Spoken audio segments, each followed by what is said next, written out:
Hey guys, tonight we drift through time and sand into forgotten corners of the earth, where tombs lie undisturbed beneath silent stars. Not for fear, but for reverence. This is not a story of dread, but of stillness. To step softly into a world where history sleeps soundly, wrapped in linen and memory. Picture the slow hush of a world without clocks, without urgency. Tonight, we are not chasing mystery. We are walking beside it, with quiet steps and patient hearts, carried not by speed, but by stillness. The wind has carried whispers across the dunes for millennia, and now it reaches us, soft as breath, steady as silence. Of sand, of stone, and the hush that only centuries can leave behind.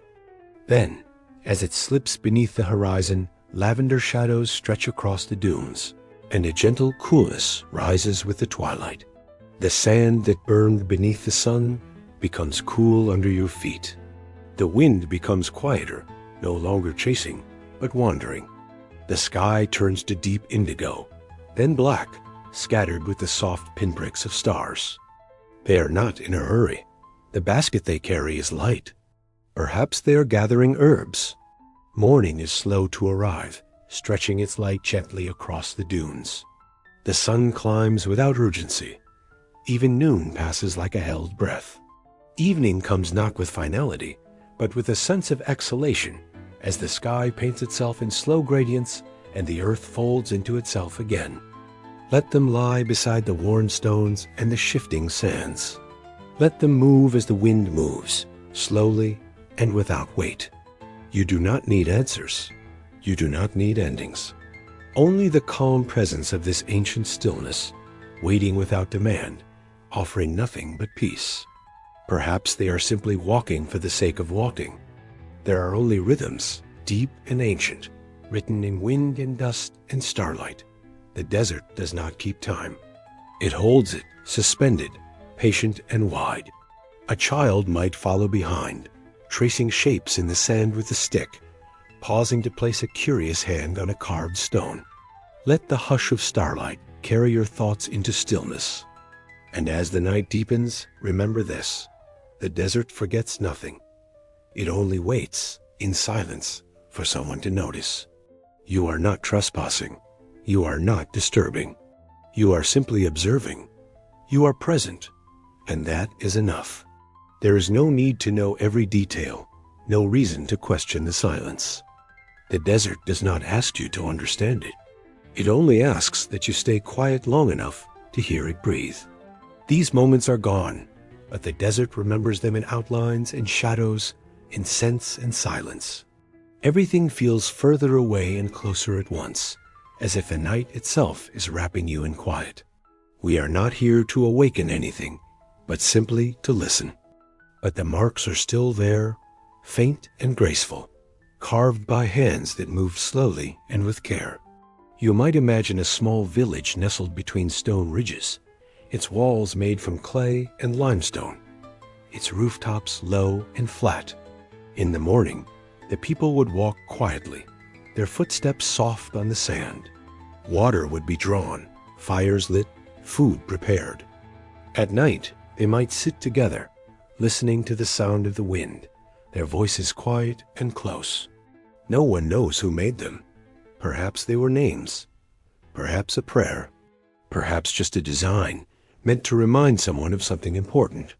The meaning may be gone, but the presence remains.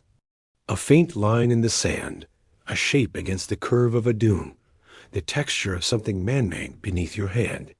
The mystery is not in the what or the how, but in the simple presence of something that waited so long to be noticed. It remains in the stillness of this place, in the cool air that gathers between the stones, in the worn paths that once led to doorways. You can almost sense it, like the echo of a lullaby you once heard in a dream. Let your thoughts settle like silt in calm water, and imagine the warmth of a desert evening.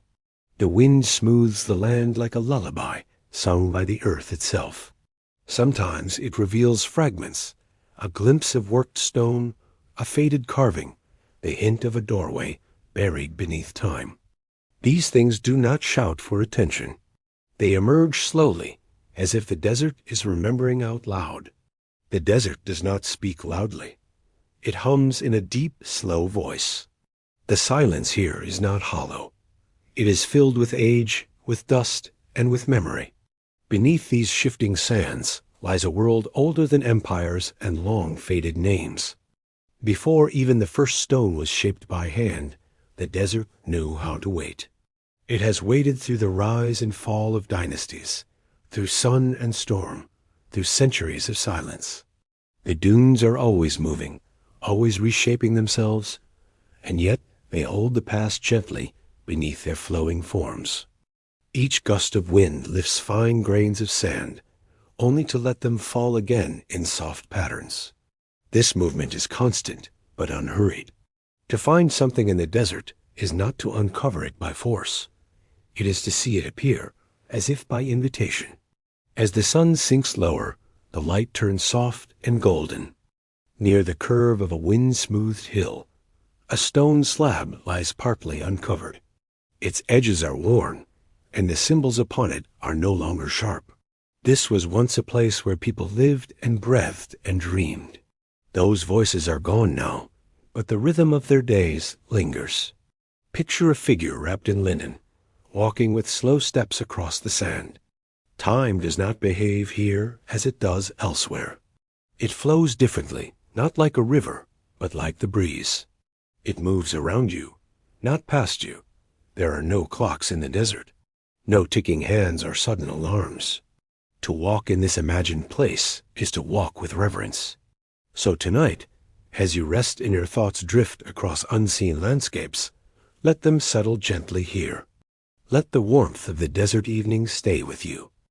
Somewhere in a room of dry light and cool stone walls, a table sits undisturbed. Upon it lies a sheet of aged parchment, yellowed at the edges, curled slightly where time has touched it most. There are no glass cases, no velvet ropes, no crowds peering over shoulders. Just the map, quiet and alone, waiting without expectation. Perhaps it was the cartographer's habit, placing his palm gently on the edge each time he returned to work.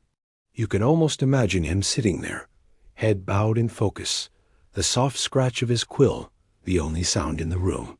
A pyramid, perhaps, or the suggestion of a tomb, a phrase in an old tongue, a measurement written in a system no longer used. These are not explanations. They are whispers, footnotes of a mind working in solitude, not for a reader, but for remembrance. Perhaps he sat beneath the sun and ran his fingers over warm stone. Perhaps he stayed long in certain places, waiting not just to mark them, but to feel them, to know how they breathed before placing them on parchment. That a person, long gone, once took the time to record the world not to control it, but to honor it. A window slightly ajar, letting in the faint scent of dry earth. The corners of the map lifting ever so slightly when the breeze touches them. Then sitting once more at his desk, rolling out the parchment and adding one last line. To noticing the world as it is, not as one wishes it to be.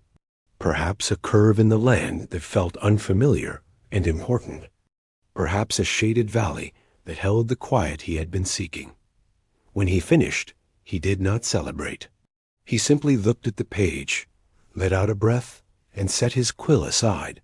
And above the table, perhaps a shelf with other scrolls, other maps, waiting their turn to be remembered, to look carefully, to draw gently, to remember with kindness, of the way the ink dried over the years, and of how something made with care, even in solitude, can still speak softly across the centuries.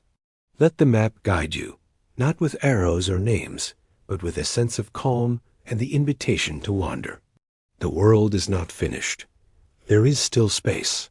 There is still silence. And within that silence, there is still meaning. The map is not crowded. It leaves space. Space for air, for silence, for things unnamed and unseen. The shape is not precise, not measured, but it holds intention. It invites you slowly. Each time your eyes travel from one part to another, There is a soft sense of wandering. You are not being told where to go. You are being offered paths to imagine. Each line is a decision. Each curve is a memory. When you look at this map, you are not just seeing places. You are seeing through someone's eyes. Whoever made this mark was saying, quietly, that something was there. Not something frightening, not something urgent, just something worthy of noticing. The hours passing quietly as light shifted across the stone floor and the breeze stirred the corners of the paper. The cartographer who drew it is long gone, though his presence lingers in each inked line and softened crease. The lines do not end sharply. They taper, as if the cartographer knew there was more to say, but trusted that whoever came after would find it themselves. A pair of sandals set neatly beside the door. A cloth folded with care. A bowl, long since emptied, resting on a low stool. Nothing here is loud. Everything here is still. The map is not finished. It is only paused.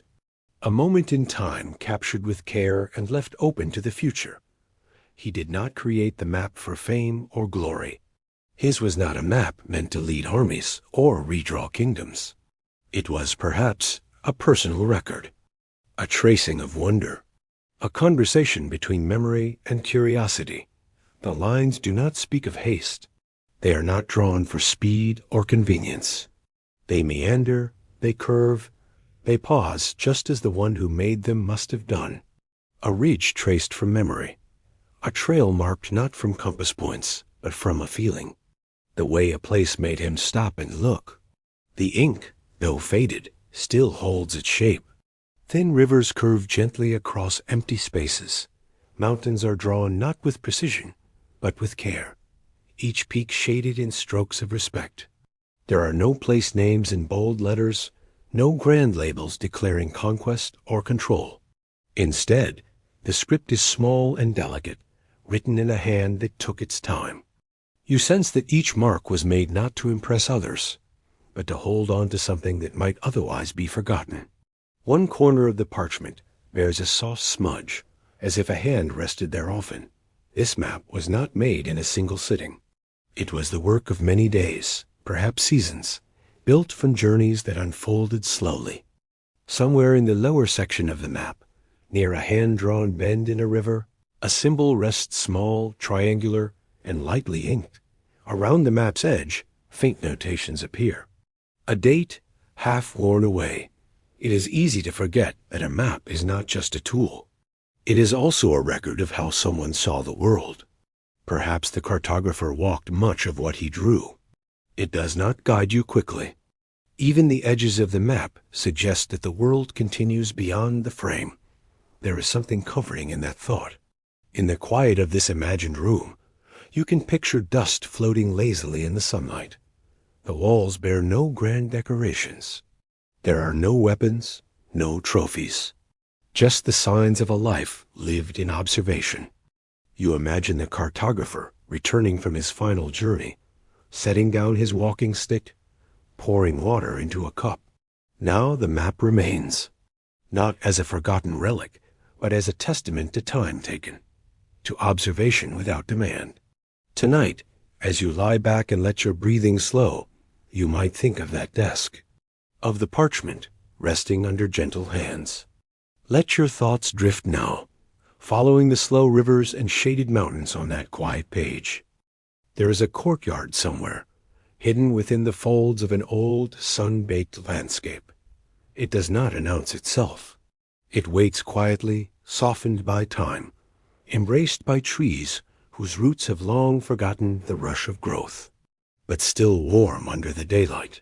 Nothing about the place feels grand or haunted. It is not a scene from legend or fear. It is a space of rest, a place that holds what was once alive, not to protect it from the world, but to give it peace within it. Among them stands a willow, tall but gentle, its long green branches brushing the ground like strands of memory. A shallow bowl, its edges worn smooth by use. The silence here is whole, not heavy, not empty, but full of still memory. In spring, small green leaves unfurl slowly. In autumn, they fall in silence, drifting down to rest atop the tomb with no ceremony. Their songs never echo in the courtyard. They simply land, sing, and go. And so the space remains undisturbed, part of the land rather than apart from it. The tree knows what lies beneath, and treats it not with fear, but with patience. The water runs in thin rivulets across the courtyard floor, cleaning without washing away, yet nothing becomes overgrown. Nature keeps its quiet balance. The grass remains short. The path, though faint, is still visible. The air would be light, filled with the scent of old bark and rain-washed stone. You do not move. You simply exist, as the tomb beneath the willow exists, without explanation or demand. In this space, nothing must happen. Nothing must be named. Presence is enough. As you approach the willow, you might pause, not from fear, but from reverence. Not because something watches you, but because nothing rushes you. A stone marking something cherished. A chamber below where linen and silence meet. A space where the living once honored the passage of another with simplicity and grace. Let your thoughts trail off like the willow's branches, brushing gently against the edges of rest. There is no urgency, only time, only silence, only the hush of roots growing where words have ended. The willow's roots have not disturbed the chamber below. It is as though the land remembers what lies there and holds it with care. No lost warnings or hidden dangers.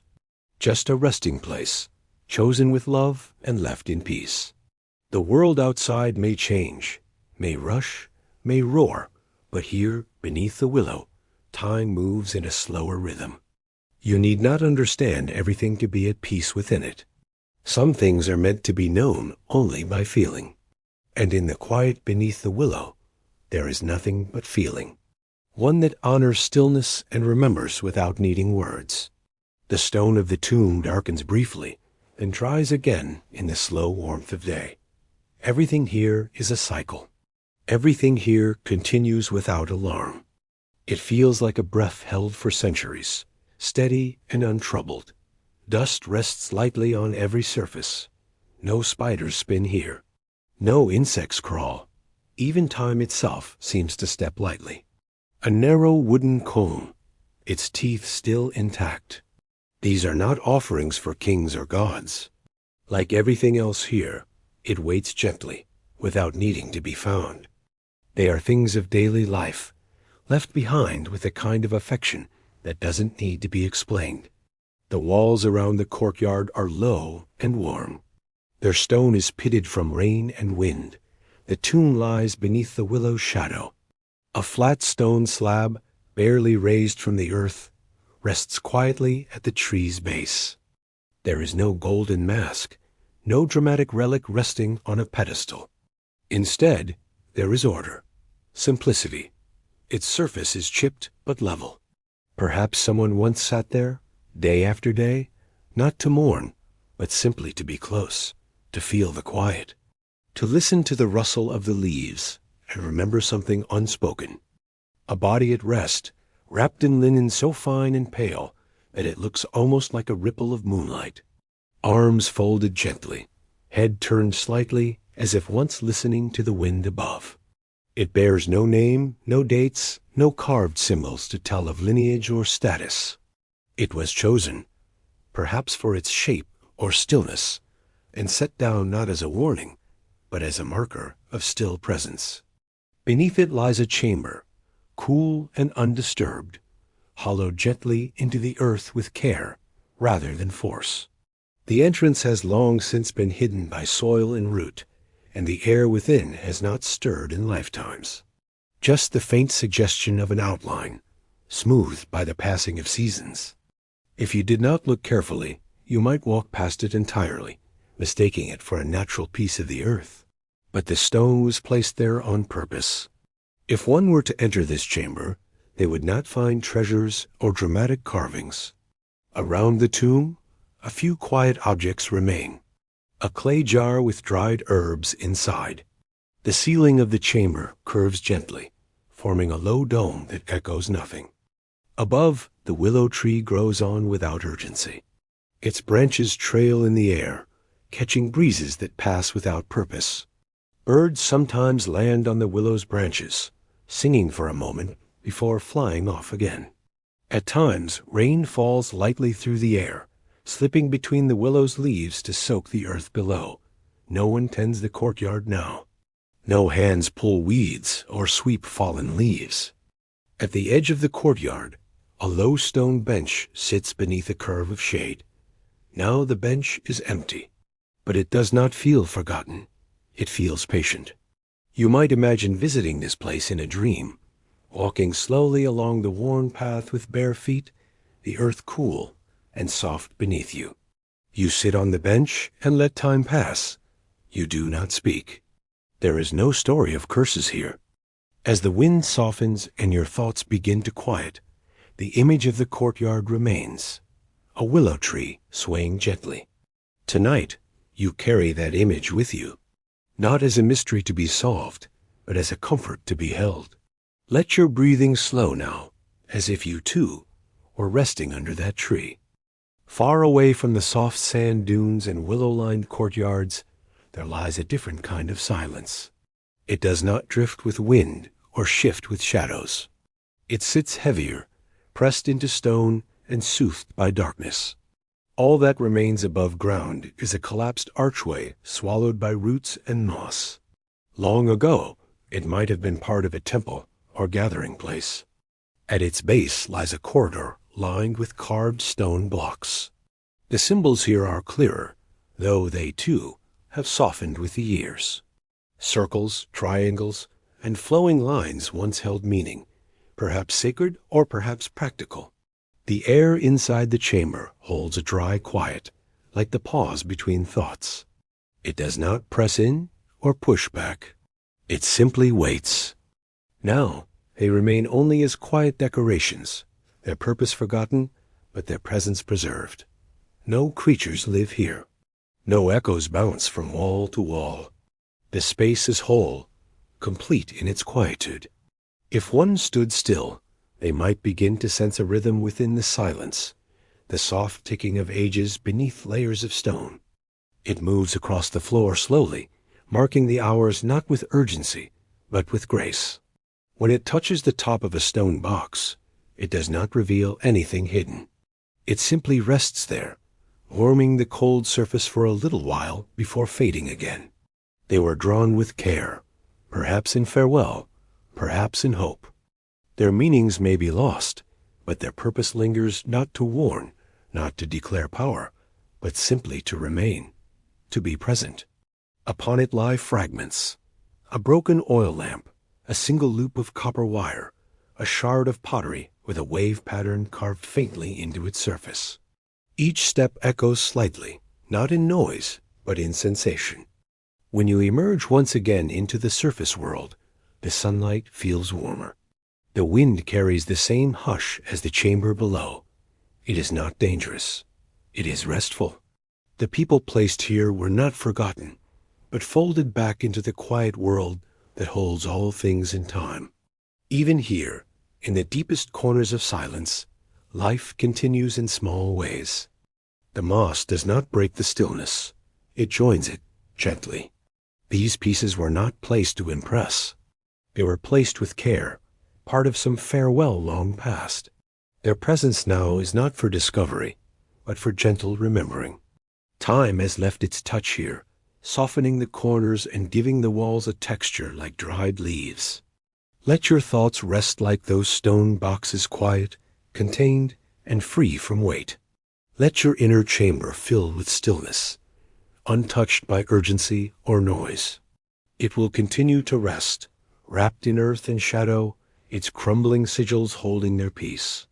You sit near the low stone table, not to learn, not to solve, but to listen. You hear nothing at first, but in time you begin to notice the softness, the weight of still presence, the sense that you are sharing space with memories, not ghosts. The air is dry, scented faintly with stone and age. The walls feel close, but not confining. You pass each stone box with quiet steps, not reading the sigils, only noticing their patterns. Light barely reaches this place, even in the daytime. The vault beyond waits in gentle shadow. It folds inward like soft fabric, cradling what was left behind. Now it is simply part of the landscape, watched over by trees whose branches know only the sky. Beneath the surface, however, something endures. This is the silence of a vault hidden deep beneath ancient hills, where the air grows cool and still, and the floor is marked by the faint memory of careful footsteps. Along the walls, faint marks remain, lines and curves drawn in ochre and ash, faded into near invisibility. These symbols do not speak loudly. They do not warn or command. They hum gently with memory, like the final pages of an old book read too many times to hold detail. The entrance was once grand, though it no longer announces itself. A narrow stone staircase descends from the broken surface. Its steps are worn and cracked, but they still lead downward with purpose. The air grows cooler as the stairway descends, wrapping around the curve of the earth in a slow spiral. Within each niche rests a simple stone box. None are ornate. None are gilded or polished. Each is marked by a crumbling sigil, some barely a curve, others nearly erased. These are not names, not in any recognizable form, but they once held meaning. Perhaps they marked the seasons, the stars, or the role each soul once held among the living. Its doorway is plain, framed by two smooth pillars. Inside the vault, the stillness is complete. The chamber is rectangular, its ceiling low, with walls lined in shallow alcoves. The boxes are sealed, undisturbed, not because they are guarded, but because they have been left in peace. Along the back wall is a longer stone table, unadorned. The floor is coated in a fine layer of dust, undisturbed by footsteps. Outside, the world changes. Seasons shift, rivers move, and trees fall. But here inside the vault, time stretches. Not endlessly, but gently. A single shaft of sunlight occasionally finds its way in through a crack in the ceiling, narrow and faint. You might imagine yourself stepping gently into this chamber, careful not to disturb anything, not from fear, but from reverence. At the far end of the room, you pause. There is no reason to rush. These sigils, though faded, were made by human hands. The chamber does not speak of curses or forbidden knowledge. It holds no traps, no secrets waiting to be sprung. As you prepare to leave, you notice a patch of moss growing near the entrance, soft and green against the gray stone. The climb back up the spiral staircase is unhurried. The vault, now behind you, does not call. It does not ask to be remembered. Tonight, as your body softens and your breath slows, carry that vault with you. There is no need to search for meaning. You are already resting within it. There is a place far from caravan roads and city walls, where time no longer hurries. High upon a windswept ridge, nestled among thorn bushes and pale wildflowers, the ruins of a once great monastery rest in stillness. The stones are scattered like forgotten thoughts. Some walls remain upright, others lean as if pausing mid-fall. The roof has long since given way to the sky, and the floors are softened by moss and earth. The air carries a scent of dry wood and worn stone. The monks who lived here are long gone. At its heart is a single stone tablet, worn but whole. It only exists, unchanging. One might stand here for hours and feel the minutes stretch long and soft, each one folding into the next, like gentle waves. There is no noise. Even one's thoughts seem to slow in this place, lulled by the calm that lives in the stone. Upon it rests a shallow bowl, carved from ivory-colored stone. It was a place of quiet tending. Perhaps it held sacred objects, or perhaps it held only moments. Upon it lies a thin wooden tablet, wrapped in cloth so fragile it seems to float rather than rest. It holds no fear, no hidden curse, no restless spirits. Only patterns, only peace. The cloth is not embroidered. It is plain, with a slight weave, like fabric once washed and dried beneath many suns. No one has unwrapped the tablet, carrying the bowl, placing the petals, sitting in silence, and then rising again, not to leave a mark, but to disappear gently, leaving the stillness untouched. The walls seem to breathe with the seasons, expanding and contracting like a living thing. But nothing disturbs the bowl, or the petals, or the soft dust gathered in corners. The sky above is the same sky those monks once watched, the same stars they greeted with soft chants. But you carry something now, not knowledge, not memory, but a kind of stillness borrowed from below. But in this chamber beneath the broken monastery, none of that matters. It remains whole in its quiet purpose. They worked with earth and bread. They moved without waste. They gave up names and claimed silence. And when the monastery fell, no one carried away its treasures, because it had none to steal. Let your own thoughts become like the petals in the bowl soft, weightless, fading into peace. Let the chamber hold your rest, not in stone, but in presence. Its worth was in its stillness, its rhythm, its quiet spaces filled with nothing but presence. It remains untouched, not from fear, but from agreement. Whatever it held, it has already given. The monks who built it left no records. They asked for no remembrance. But in the space they created, something endures. Not a presence, but a pattern, a rhythm, a kind of breath that never stopped. Inside the bowl, a few dried flower petals remain, delicate and pale. No color is left, only shape.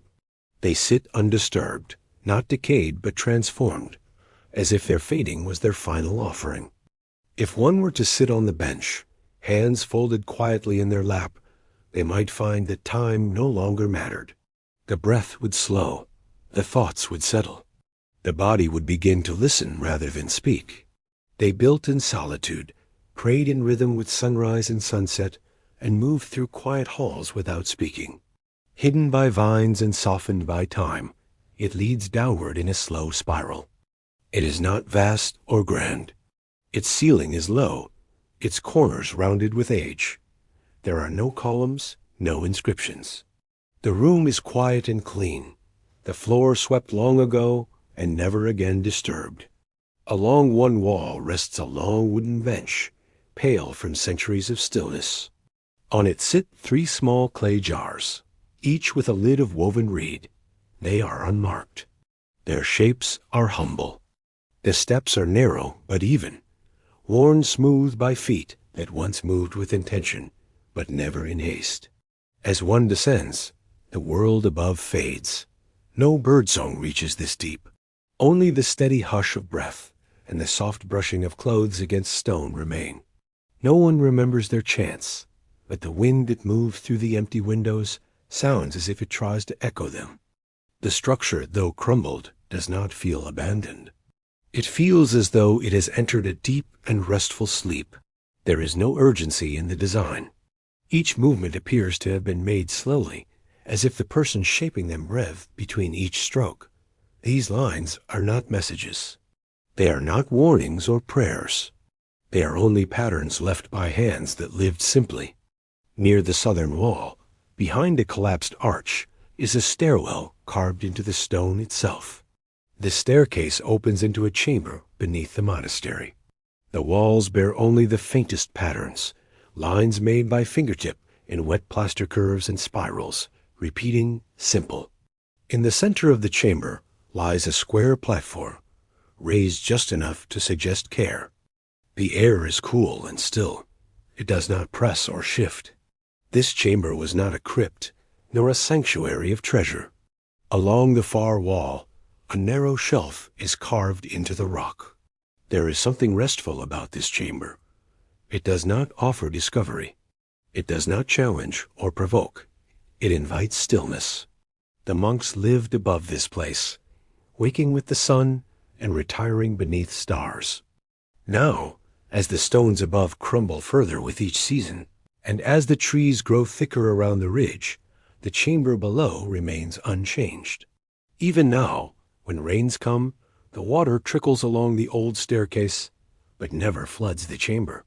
One might imagine, just for a moment, a monk descending those steps one final time. Outside, the world has changed. Wars have passed, cities have grown, machines have risen and vanished. As you return upward through the stone stairwell, back toward the surface, the light grows brighter. Let that stillness follow you. Let it sit with you as your body settles into the comfort of your bed, as your breathing deepens. You are safe. You are quiet. You are already there. In a quiet alcove of an old city, where the streets are worn smooth by centuries of footsteps, there is a building with no name. It leans gently against its neighbors, narrow and unremarkable. Its windows are dusty, its shutters uneven. Few notice it. Fewer still enter. The floor is made of wide, dark planks, worn by time but holding firm. This was someone who mapped only what could not be walked. The ink he used was dark and fluid, drawn from crushed berries, tree bark, and oils pressed slowly from seeds. His quill was not made from bird feather, but from a thin reed carved with care, smoothed by fingertips, held like a whisper between thumb and forefinger. He folded each one with gentle precision, slipped it into a cloth envelope, and placed it in the cupboard. The air smells faintly of ink and wood smoke. Dust settles, but does not overwhelm. The desk waits patiently. A single lamp, still holding the shape of his last light, rests beside a bowl of dried twigs and polished stones. Another begins with a tight coil, then unfolds in slow, branching arcs. But none found meaning that matched the quiet certainty these pages held. The maps were not meant to be solved. They were not meant to explain. Only the lines remain, stretching outward like thought searching for form. They were meant to be held, felt, and then returned to rest. Not to prove, not to possess, but simply to observe. When one sits quietly by the desk, placing a hand gently on the surface, there is a warmth beneath the wood. Not temperature, but memory. A kind of warmth that comes from being seen, even when one does not speak. Let them move like ink on the page, meandering, flowing, never forced. Let your mind rest, not because it is finished, but because it is safe. The kind that reminds you that feeling lost is not the same as being alone. His maps are not destinations. They are quiet places to rest, to feel without needing to explain, to wander without needing to arrive. Some hold shapes like leaves, others like water spilled and frozen in mid-motion. They offer no legend. There is no orientation, but something in them feels known. Not intellectually, but somewhere deeper. The bells of a distant tower toll the hour, unnoticed by the pages within. Wind moves through narrow alleys, brushing past shuttered windows. But inside the cartographer's room, nothing rushes, nothing demands. The atmosphere is not somber. It is steady, like the hush of a library after nightfall. You may feel, just for a moment, that something within you has settled, that a path you did not know you carried has gently unfolded. Over time, the cupboards filled. There were no labels, no numbers. Each is cool to the touch, dry but supple. The stillness surrounds you. The night holds you gently, and the silence understands. When unfolded, the ink seems freshly drawn, unspoiled by time. The lines do not fade. They meander, pause, split, and return like memory itself. Looking at them brings no answers, but rather a feeling as though the map is remembering for you. Only the quiet sound of pages breathing in the dark. The walls are lined with cupboards, each closed tightly, each smelling faintly of cedar and ink. There is a desk at the center, low and broad, its surface smooth from years of quiet work. Upon it, the ink is lighter, almost like smoke. The lines are fewer, but deeper. They seem to pulse beneath the surface, as if drawn not with pigment, but with presence. This map, folded with extra care and placed in a separate pouch, carries a sense of pause.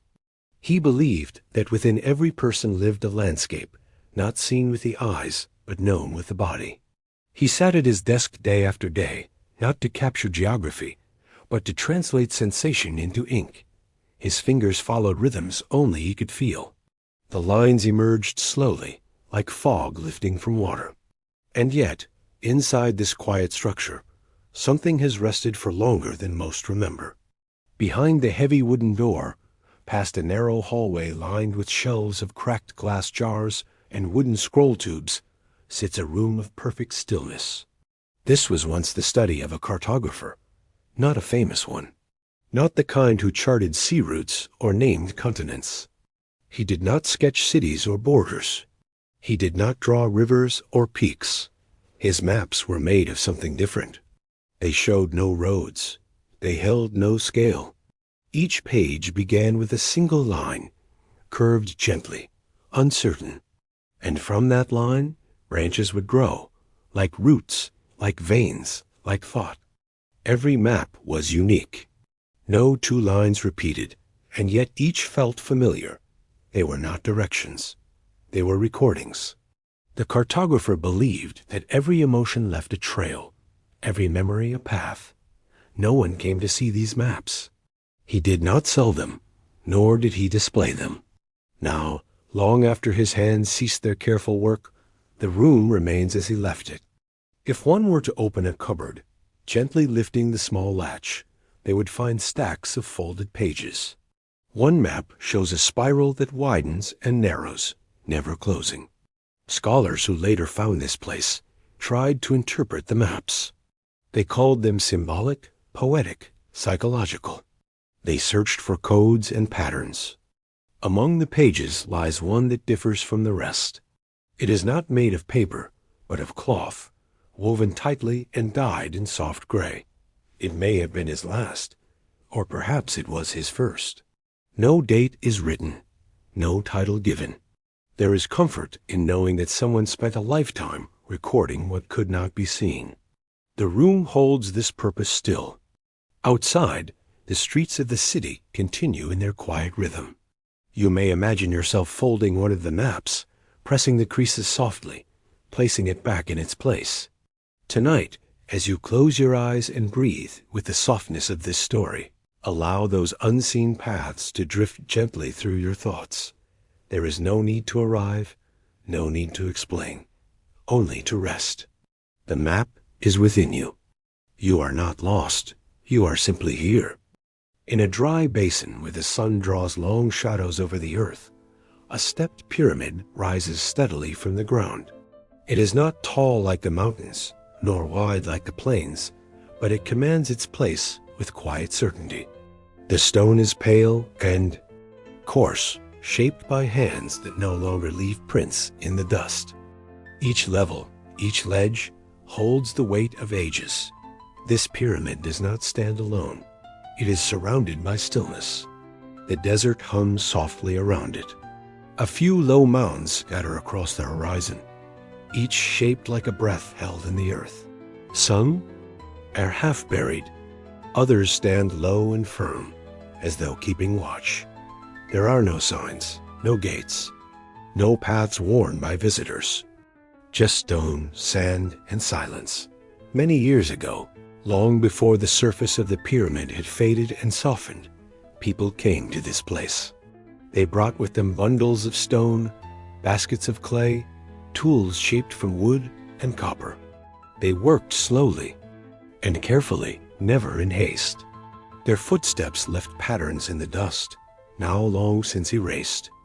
They built not for shelter, nor for defense, but for memory. The pyramid was not meant to be seen from afar. Its design was meant for those who stood close, those who climbed its steps slowly, those who paused at each level to mark something unspoken. Each layer held meaning. Each platform offered stillness. It was a structure of remembrance, not of spectacle. Beneath the lowest step, there is a hollow chamber. The entrance is narrow and low, nearly hidden behind a fallen slab of stone. Time has sealed it in quiet, but once it was known. Within this chamber, the air is cooler, still touched by the breath of the earth. Dust rests in corners where once only light moved. The walls curve slightly inward, holding the space in a gentle embrace. Lined along the edges of this room are long stone beds, shallow and wide. Upon each lies a skeleton, bones resting in their quiet arrangement. There are no carvings to name them, no decorations to distinguish one from another. Only the bones remain, still and undisturbed. Their presence is not eerie. It is calm, a lasting sleep that asks nothing more than to be witnessed. These were not rulers, not warriors, not priests. They were keepers of time, recorders of rhythm, people whose task it was to observe the movement of the stars, the flow of the seasons, the breath of the land. They did not write with ink. They wrote with stillness, with ceremony, with care. Each of these individuals carried a knowledge passed down not through books, but through silence. They marked the rising of constellations by placing stones in sand. They read the shadows of the pyramid's edges to know when seasons changed. They understood that memory lived not only in minds, but in motion, in repetition, in place. When their time came to rest, they were brought to the chamber beneath the pyramid, not in mourning, but in gratitude. Their bones were laid with the same precision they once used to measure starlight. Cloth was wrapped around them in thin, pale layers, not to hide, but to honor the simplicity of their return to the earth. Above them, the pyramid continued to stand, a marker not of grandeur, but of gentle continuity. It cast its shadow slowly across the basin, following the same path day after day. Its steps did not lead upward toward power, but inward toward stillness. It was not a monument to be conquered, but a shape to be understood. The space around the pyramid remained unchanged. Birds circled overhead, slow and high, never landing. Small desert animals passed quietly nearby, leaving soft prints in the dust that the wind would soon erase. The air moved with a kind of rhythm, unhurried, carrying no voices, only the occasional sigh of breeze against stoned out in the centuries that followed. Few returned to the pyramid. Sand rose and fell across its sides, sometimes hiding the lower steps, sometimes clearing the top. Rain came rarely, and when it did, it touched the stones lightly, leaving behind soft traces of its passage. Nothing was added. Nothing was taken.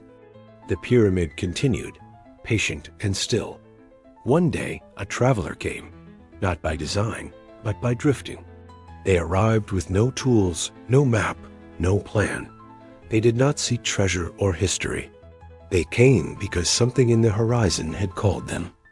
Quietly, like the way water draws the thirsty, or shade calls the tired.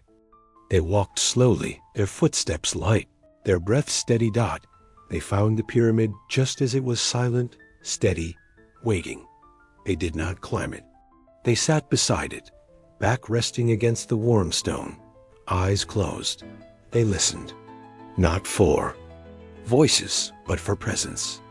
Not for meaning, but for rhythm. In the soft hours that followed, the pyramid gave no answers. It simply offered what it always had: a place to be still, a space to remember, a shape to hold the weight of silence. That night, the traveler lay beneath the stars, head cradled by sand, breath matching the pace of the breeze. They did not speak. They did not move. The pyramid stood beside them, a silent companion. Above them, constellations turned slowly, just as they had when the first stones were set in place. Beneath them, in the chamber below, the bones remained undisturbed. They did not stir, did not awaken. They had no need.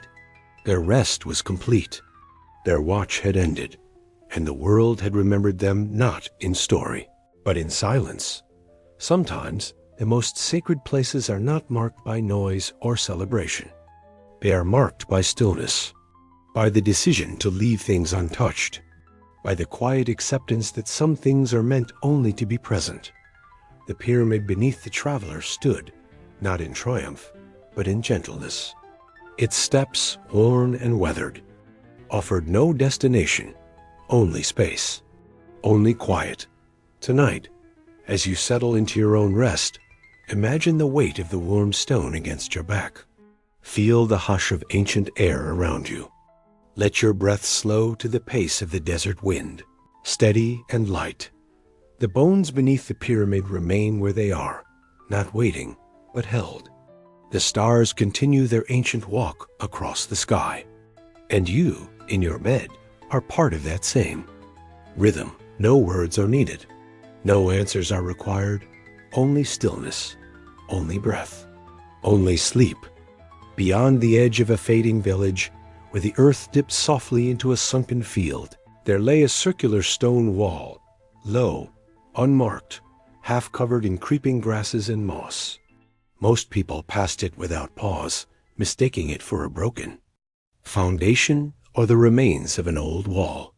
But those who came close enough to peer over its edge would find something darker and deeper than expected. This was no ordinary hole in the ground.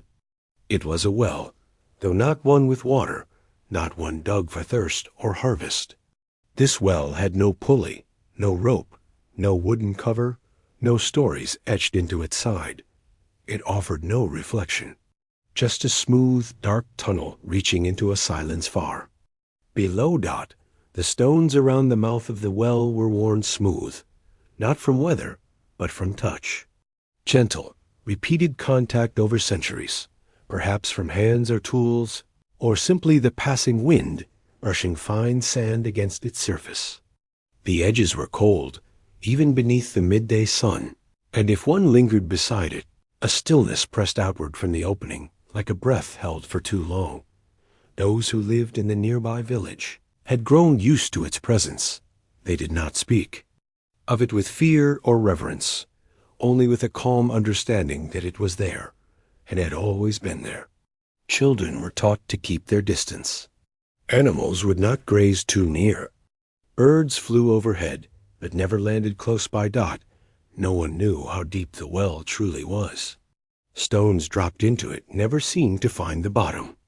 There was no echo of impact, only a soft fading sound, as though swallowed by the air itself. The villagers did not try to measure it, not because they feared what they might find, but because they felt there was nothing there that needed to be disturbed. Long ago, before the village had formed into the quiet cluster of homes and gardens it became, people traveled from far places to look into the well. They came with curiosity, with questions, with tools. Some left offerings, small bowls, woven tokens, folded cloth, carved wooden birds. These items were gently dropped in and never returned. Others simply sat beside it for hours, breathing in the quiet, then rising again to walk away without saying a word.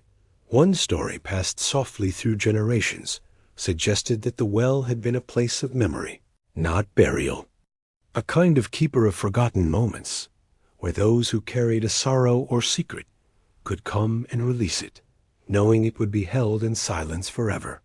Not lost, but kept, gently, eternally. In the seasons when fog crept over the lowlands, the well would disappear from sight entirely, its rim blurred and hidden, becoming nothing more than a suggestion in the white mist. Those who walked nearby said the air around it felt heavier in those times, but not threatening, more like the hush of a great hall when no one is speaking. No structure ever stood beside it. No stone markers, no shrines, no tools left behind. Just the low circular wall and the grass that grew slowly around it. In spring, pale flowers would bloom nearby, leaning slightly inward as if drawn to something unseen. In autumn, dry leaves would settle gently at its rim, but never fall in, as though reluctant to pass the edge. The well had no guardians, yet no one defaced it. No names carved, no symbols painted. Its presence alone seemed to be enough to command care. Travelers sometimes left behind tokens on the stones, polished pebbles, bits of thread, feathers from long flights. These offerings would sit untouched for days, until a gust of wind or a shift in the earth would gently take them away. A researcher once came from a far university, hoping to study the well, to date its stones, to measure its depth and record its silence. They camped nearby for a week, walking in circles around the rim, taking notes and photographs. But in the end, they packed their equipment and left, saying only that some things did not ask to be known. Their report was never written. The only record was a single line in their notebook, stillness too vast to measure. At night, the well took on a deeper quiet. Stars above, it appeared slightly dimmer, as though the dark below mirrored the sky in some quiet agreement. The wind around it slowed, almost stopped. And in that silence, even the smallest sounds, the rustle of a nearby tree, the breath of a fox in passing, felt large, almost sacred. There were those who, in moments of deep sorrow, came to the well and simply sat, not to speak, not to pray, not to cry, just to sit, to be held by the hush. Many said the stillness there gave a kind of comfort no words could offer, like being reminded of something old and vast and kind, a presence not seen but always near. And though the well gave no answers, no signs, no movement, it remained, year after year, as everything around it slowly changed. New homes were built, roads shifted, fields were planted and harvested. But the well stood unchanged, a circle of stones around a darkness that did not shift with the times. Eventually, fewer people came. The village grew quieter, and the path to the well softened into grass. It stood alone, surrounded by wildflowers and the slow breath of the earth. The sky above continued its rhythm, clouds, stars, sun, and below, the well held its silence. Perhaps it was never meant to be understood. Perhaps it was not a place to seek meaning, but a place to let meaning go, to sit beside and remember that not all things must be grasped, that some depths are best left unnamed. Tonight, as you rest, let your thoughts drift like the petals of a flower released into still water. Let the silence of the ancient well fill the corners of your mind. You are not falling, not searching, just floating in the hush of a place that holds every quiet moment that ever needed peace. Sleep now. You are safe. You are still. The well will remain where it is, quiet, deep, and eternal. Not far from where the desert met the first folds of mountain stone, where the sand softened into gravel and the wind passed more slowly, there lay a hollow in the earth, half covered by the slope of time. It was neither cave nor cavern, but something carefully carved, long ago and since forgotten. There were no signs to mark it, no pillars at the entrance, no carved guardians or warning inscriptions. Just a low opening, barely taller than a man seated cross-legged, wide enough for only one at a time to enter. It was hidden behind a curtain of reeds and stone brush, a place that seemed to ask not to be noticed, and for the most part it wasn't. For centuries, it remained undisturbed. The winds passed over it. The rains washed gently around it. Roots grew down and around it, but never into it. The animals of the region avoided its threshold without fear, as though guided by some older instinct. Even insects seemed to pause at its mouth and then turn away. Those few who had stepped inside described the air within as still and cool, like the breath of the earth held in perfect balance. The first chamber was simple and clean, its walls curved in deliberate symmetry, made of smooth stone that had not cracked with age. No paintings, no names, no symbols. Just polished surfaces that seemed to glow faintly in the dim light, as though remembering the sun from long ago. Deeper within lay other chambers, arranged like the petals of a flower radiating out from a central hall where a single rectangular stone rested at the center. Not raised, not decorated, not marked. It was neither altar nor sarcophagus by form, and yet it held a stillness that invited pause. Visitors rarely stepped further than this room. There was no sense of danger, only of completion, as if the room itself had already said what it needed to say. The silence there was complete, but not oppressive, more like a sound too subtle to hear with ordinary ears. A resonance in the bones, a feeling of being gently held. Scholars once believed the site to be unfinished. They noted the lack of inscriptions, the absence of ceremonial tools, the plainness of the design. But others disagreed. They felt the place was not incomplete, but perfect in its restraint, that it was not built to display, but to preserve something invisible, something silent. Legends rose around it, spoken quietly by those who lived nearest to its location. They said the tomb held not a king, not a warrior, not even a priest, but a memory, not of a person, but of an idea. A time before names were needed, before stories needed to be told out loud. They said the one who rested there had chosen it that way, to be remembered not as an individual, but as a part of the larger stillness that shaped the world. A person who had lived simply, who had listened deeply, who had passed without asking to be honored. The tomb was their only mark, and even it refused to carry a name. No one ever tried to claim it. No one ever built around it. The path leading to it remained narrow, overgrown, easily missed. Yet for those who found it, there was often a quiet change afterward, a softness in their voice, a longer pause before speaking, as if they had heard something too gentle to repeat. On certain days, usually in the early morning, when the sun sat low and golden, a shaft of light would fall directly through the entryway and stretch into the central chamber. It would rest there for a short while, warming the stone without ever brightening it. And then, just as quietly, the light would pass on, leaving the space cool again. The seasons passed gently around the tomb.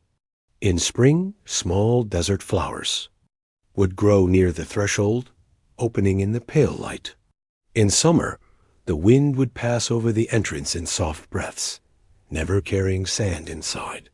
In autumn, the air grew stiller, the sky clearer.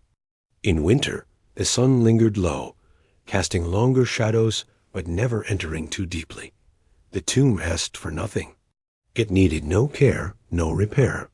It stood unchanged, not because it was untouched, but because it had been built with such patience and care that time respected its purpose. The very earth seemed to honor its shape, allowing no cracks to form, no shifts to break its quiet balance. Some said that the silence within the tomb had weight, like a thick curtain pulled over the world. Others said it felt like stepping into a dream where memory had shape but no words. Whatever the feeling, it was always described with calm, always remembered with a kind of hush. One traveler, an old monk who had wandered for many years, came to the tomb in late autumn. He sat at its threshold for 3 days without entering. On the 4th day, he stepped inside and remained only a short time. When he emerged, he said nothing, but he left behind a small bowl carved from olive wood. He placed it on a stone beside the path and walked away. The bowl remained for years, weathered slowly by wind and sun. Eventually, it split down the center and turned to dust. No one replaced it. No one added anything else. And so the tomb remained as it always had, a space with no name, no story to tell, and yet full of meaning to those willing to sit with it. A place where presence mattered more than explanation, where stillness held its own kind of truth. Tonight, as your body settles deeper into rest, let your thoughts soften like dust settling on stone. Let the silence of that nameless tomb wash over your mind. You do not need to know the answers. You do not need to name your thoughts. Let them drift like soft echoes into the calm space within. Here, there is no past to chase, no future to fear, just the quiet rhythm of breath, the weightless hush of being. You are not alone. You are part of something deep, steady, and kind. Close your eyes now. Let your mind lie still. Let the nameless peace hold you, gently and completely. Far across the shifting sands, past rivers that no longer ran and cities that had long since returned to dust. There was once a quiet kingdom tucked between cliffs and sky. This kingdom had no enemies, no battles, and no records of conquest. What it did have was time to grow gardens, time to listen to winds, and time to understand silence. At the heart of that kingdom stood a palace unlike others. It was not built to dazzle or intimidate, but to shelter and endure. Its walls were smooth and pale, shaped like waves rolling gently against the land. Its roofs were low, designed not to rise above the trees, but to sit among them. From above, it almost disappeared into the landscape. The queen of this land was known simply as she who dreamed. Her name was not spoken often, for in this place, names were not needed to be remembered. What made her beloved was not her command, but her presence. She walked slowly through her gardens, listened more than she spoke, and wrote long notes that she never sent. People said she carried a kind of peace around her, like cool air after rain. As the years passed, the queen grew quieter, not with sadness, but with a deeper kind of stillness. She no longer ruled with decrees, but with soft gestures and long gazes. She spent her final years in a chamber lined with woven mats and cushions made of silk and reed. It was here she chose to remain, slowly retreating from the world of voices and noise. One morning, after a gentle rain that left the leaves glistening, she lay down upon a long couch near the window. The air smelled of wild figs and distant stone. The queen placed her hand over her chest and closed her eyes. Those who cared for her said her breath grew slower, softer, until it became one with the silence of the room. But she did not pass in the way others did. There was no mourning, no closing of doors. It was said she simply fell into a sleep too deep for time to touch. The people, honoring her way of life, did not build her a tomb of stone or marble. Instead, they chose a chamber deep within the hillside behind her garden. A room carved not to hold a body, but to hold a dream. The chamber was cool and dry, its walls painted not with scenes of battle or kingship, but with soft strokes of clouds, streams, and the curve of sleeping animals. At its center lay a bed of smooth, polished wood, surrounded by woven linen and dried lavender. And on this bed it placed the queen, not embalmed, not sealed, but as if she had just settled in for a long rest. They say her hair still held the scent of the fig trees, that her lips carried the softest smile, and around her the room was kept still, with no candles, no chants, only the faint sound of the earth settling. Seasons passed above her, but the chamber remained unchanged. Those who visited did so not to grieve, but to sit quietly, as though listening for a whisper just beneath the edge of waking. Many who came said the air in the chamber had a warmth, like standing near someone in sleep. They would sit for hours, breathing gently, feeling the hush of time fold around them. No one spoke there. No one ever brought offerings. The space did not ask for anything.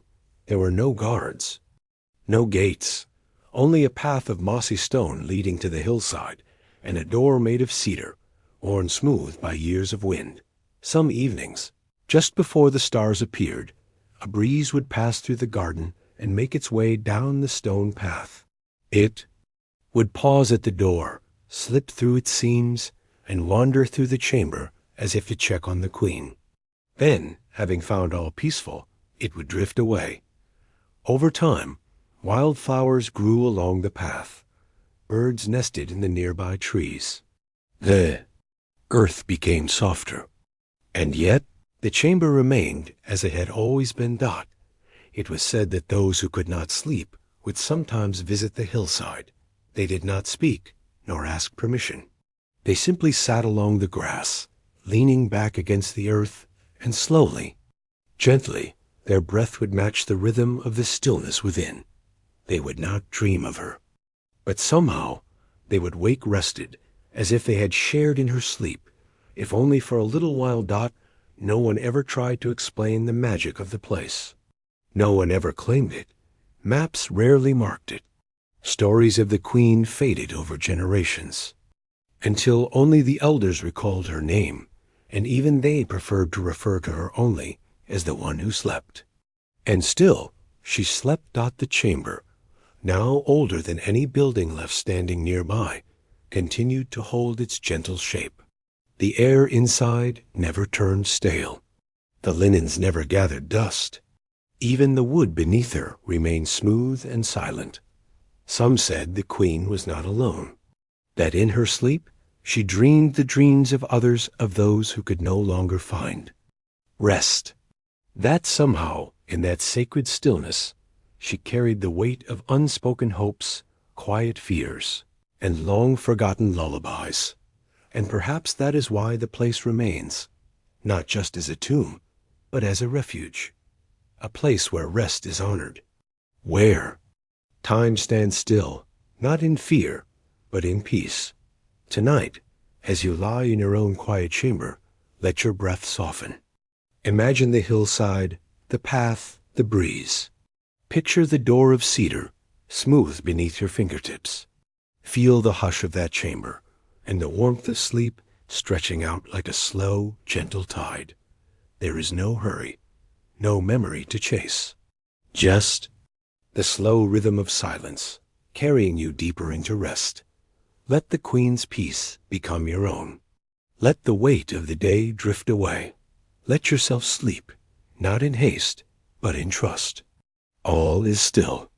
All is well. High in the fog-touched hills, where stone paths vanish into the mist and wild thyme grows between the cracks, there once stood a monastery that time quietly folded into its soft embrace. Built from pale stone and sturdy cedar, it clung to the edge of a mountain, gazing down at the valley below like a silent sentinel watching over the slow turning of seasons. It was said that the monastery had no name, or perhaps it had simply been forgotten. No records mentioned its founding, no maps marked its walls. It existed like a breath between two notes, meaningful not for its presence, but for its quiet absence from the noise of the world. In the heart of the monastery stood a tower, not tall nor proud, but simple in design, rounded at the corners, weather-worn and faded. And at the very top of this tower hung a single bell. Its surface was mottled with age, greened by years of wind and rain, and so silent that birds made nests in its curves. This bell had not rung in centuries. The monks who once walked the echoing halls had long since become part of the earth, their names fading like the ink on old parchment. The monastery itself, though abandoned by human footsteps, remained alive in its own way.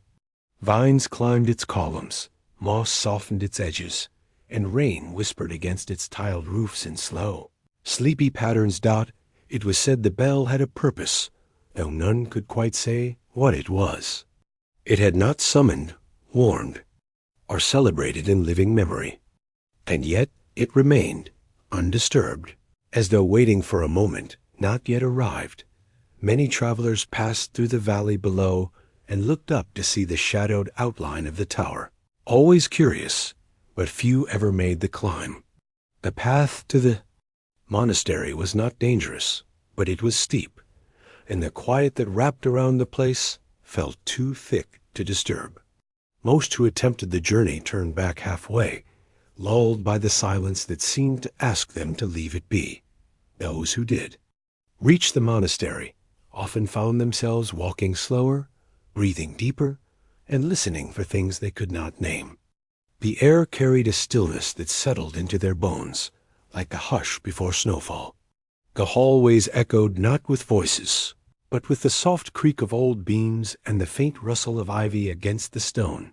Inside, rooms lay untouched wooden, benches worn smooth by time, books left open as if mid-reading, and windows framed in faded cloth that fluttered gently in the breeze. There were no signs of departure, no packed belongings, no final farewell. It was as if the monastery had simply gone to sleep one evening and decided never to wake Dot in the refectory. Long tables stretched beneath a ceiling of dark beams, dust dancing in the beams of filtered light. Cups remained on shelves, bowls lined the walls, and in one corner, a faded tapestry still clung to life, its threads telling a story long since forgotten. But always the bell. Still, unmoving, silent Dot, it seemed to exist not to ring, but to be witnessed. Those who sat beneath the tower reported a strange sense of calm, as though time itself had slowed to a soft drift. The bell was not a relic. It was a keeper of slowness, of space, of pause. Dot. Legends whispered that the bell had once rung only once, long ago, at the exact moment the monastery's final monk took his last breath. The sound, they said, echoed through the hills and valleys, not as a mournful cry, but as a long, peaceful exhale, a letting go, and then never again. Some believed that the bell held dreams, that the quiet of the monastery was filled with the sleeping thoughts of those who had once lived there, that if you closed your eyes beneath the tower and listened closely, you might catch the gentle fragments of prayers spoken by moonlight, or hymns hummed softly while sweeping stone floors. The bell never rang again. But that did not mean it was lifeless. One summer evening, long after the monastery had been forgotten by most, a traveler found their way to the top of the hill. They were not searching for the bell, or the monastery, or anything at all. They had simply followed the wind, which had carried the scent of sage and cedar and something older than memory. When the traveler stepped into the monastery's shadow, they did not speak. They did not knock. They did not call out. Instead, they walked slowly through the worn corridors, running their hands along the cool stone, breathing in the scent of dust and time. They sat beneath the bell tower, looking up at the bell, letting the silence settle into their chest. Minutes passed, then hours. The sun dipped low behind the hills, painting the walls in shades of honey and rose. The traveler did not seek to ring the bell. They understood that its silence was not emptiness. It was fullness in another form, a language beyond sound, a memory, kept in stillness. Dot. As the stars blinked into the evening sky, the traveler leaned back against the tower wall and closed their eyes. In that hush, they felt the mountain breathe.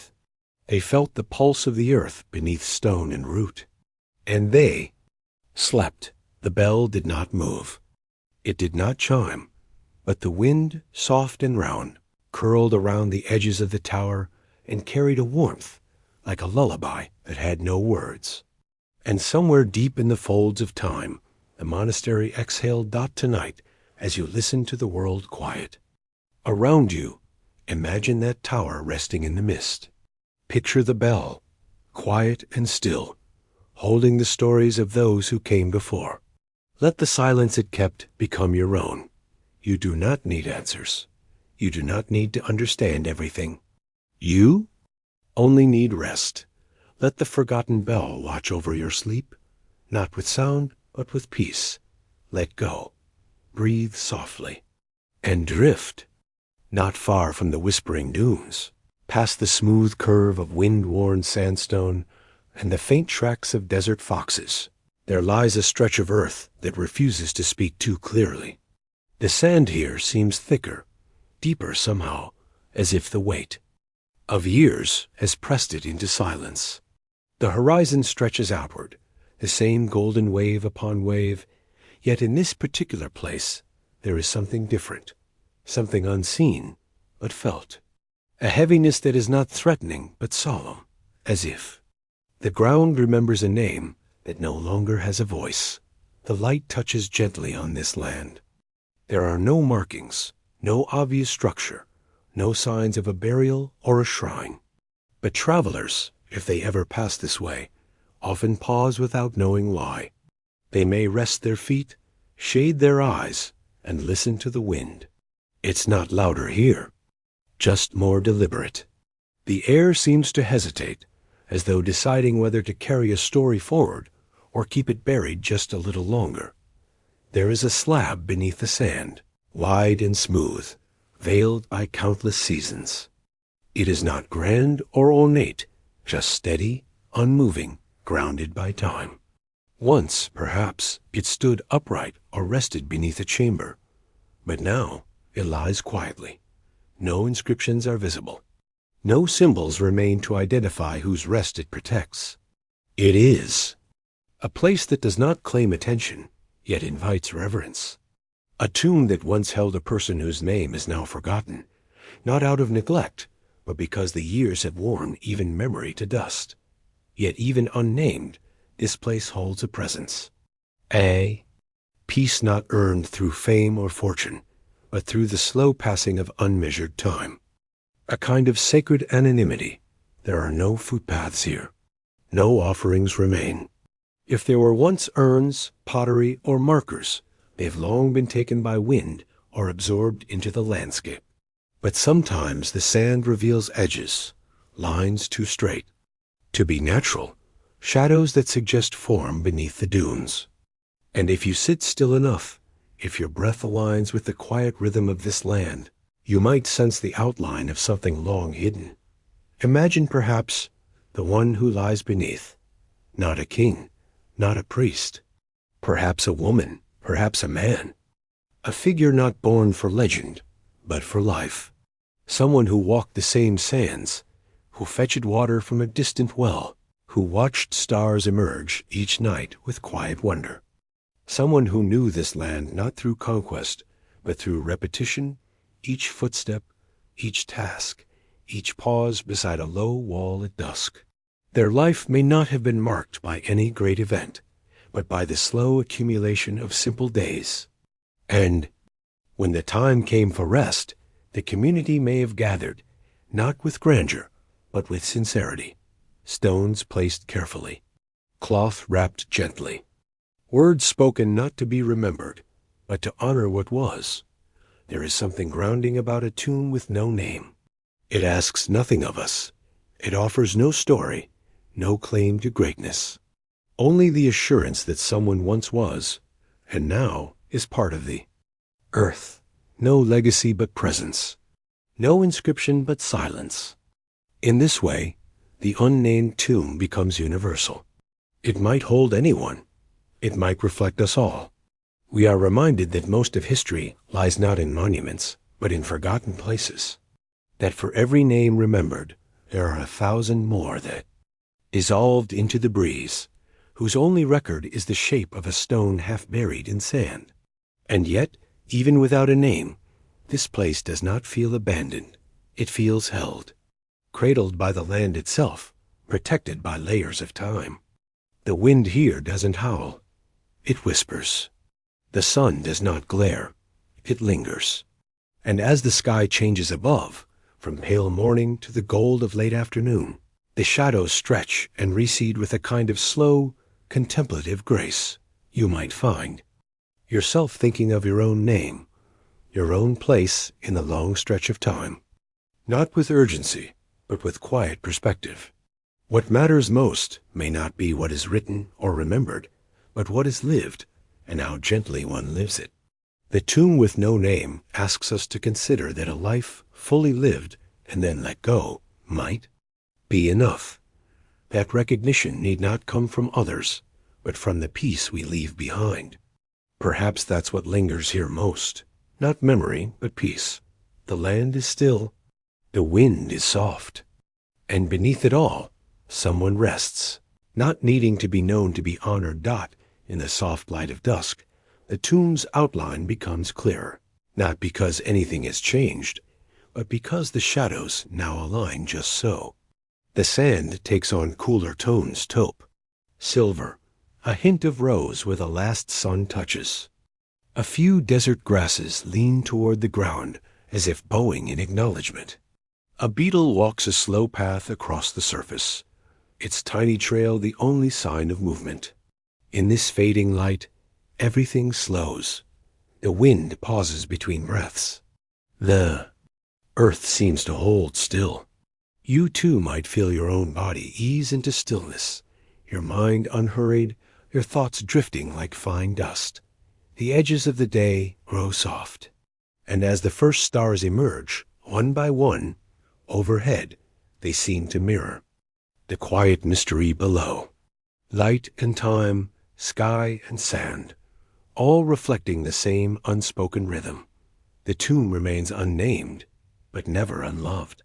Its presence is a gentle invitation to rest, to listen, to let go of the need to solve or understand, just to be.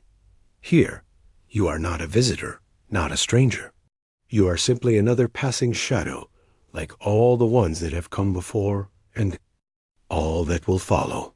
And in that quiet acknowledgement, there is comfort. A story without words, a name without letters, a peace beyond time.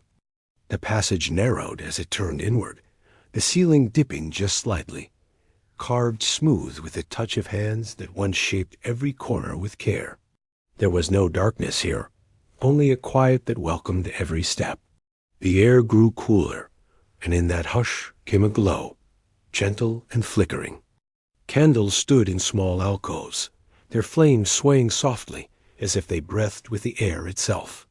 Each flame lit a small space of wall, revealing clean, pale stone polished by time, unmarred by soot or dust. These stones, cool to the touch, reflected the golden light in a way that seemed to stretch it, soften it, cradle it like a lullaby. The glow curved along the walls, wrapping the chamber in warmth, not heat, but presence, not brightness, but company. Every candle felt like a quiet soul, a watchful gaze that never pressed in, but simply remained. The flame moved like a whisper on water. No single candle outshone the others. Together, they formed a constellation of still light, as if the stars had chosen to come closer, trading sky for stone. There was no hurry in their glow. Some burned tall and steady. Others flickered, trembling at the edge of going out. But none did. They held on quietly. The wicks barely moved, yet their presence filled the space. They brought out the details. In the stone, tiny veins of mineral, faint tool marks, small curves that might once have been carved hands, or petals, or eyes closed in rest. The floor beneath was swept clean, worn smooth by time and care, not footfall. It held the candlelight like calm water might hold moonlight, steady and soft, giving back just enough to remind the space it was seen. There were no sounds of wind, no rustle, just the breathing of the flames. It was the kind of silence that settles on the skin like linen, not empty but protective. Each candle was spaced evenly, placed with intention. Perhaps long ago, someone had walked through this hall, placing them one by one, whispering something as they went. Not a chant, just a promise that the dark would not be complete, that someone had once cared for this place, that someone still did. Their glow gathered in corners, revealing shelves carved from the same stone as the walls. No clutter, no relics, just small ledges, clean and waiting, or maybe simply resting. In one niche, a single stone bowl caught the light, empty, but not forgotten. It was shaped by hand, the curve imperfect but honest. Its shadow curved beside it like a companion. The candles made the walls seem alive, not in motion, but in presence. They cast reflections that shimmered gently on smooth surfaces, like the last light before sleep. You could imagine someone sitting here once, cross-legged, hands in their lap, just watching the light dance, not thinking, just being, the kind of presence that doesn't need thought to have meaning. It was easy to feel watched, over not in. Fear, but with gentle attention, the way a parent might watch a child sleep, not to intervene, only to protect, to let rest be what it is meant to be, safe, unbroken, whole. Even now, the candles seemed to offer that same protection. Their light didn't press outward. It welcomed inward.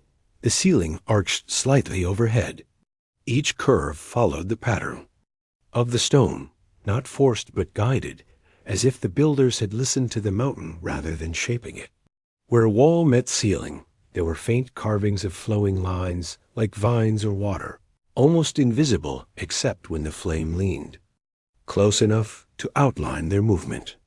You could imagine a gentle hand tracing those lines once, again and again, not for understanding, but for comfort. They curved like breath. They curved like time. The candlelight shifted softly with your every breath, and with it, the shadows played gently on the stone. Nothing leapt, nothing startled. It was the kind of light that asked nothing from you. It just was. It filled the space in a way that made even stillness feel warm. One flame near the far wall leaned forward as if in greeting, casting a soft, golden oval that stretched toward a bare patch of floor. In the center of that patch, a circle was carved, no wider than a plate. Inside the circle, faint lines spiraled outward, meeting at small points, maybe a star or a flower or something in between. The candlelight clung to that design like a memory. Holding its form with reverence dot above it, the wall rose with no mark except for the smooth finish of stone and the soft reflection of flame. It gave the sense of a space that remembered being loved, not worshipped, not feared, but kept. There was a comfort in knowing that someone had come back again and again to light these candles, that someone had chosen soft light instead of fire. That stillness had been preserved not as a relic, but as a kindness. The room did not feel ancient. It felt eternal. Timeless not in age, but in intention. The air, though still, carried a faint warmth, perhaps from the candles, perhaps from the stone. It did not weigh down. It lifted gently, like the sigh of sleep, the kind of air that wraps around your shoulders and settles behind your eyes. If you stayed long enough, you might forget the shape of clocks. You might forget the pressure of voices. Only the flicker of golden light would remain, stretching gently across smooth stone, reminding you that presence can be quiet and peace can be shared. You might sit down here, cross-legged like the one who once watched, and breathe. You might close your eyes. The candles would remain. They would continue to flicker, to glow, to whisper nothing. They would let you rest. You could stay, and no one would rush you.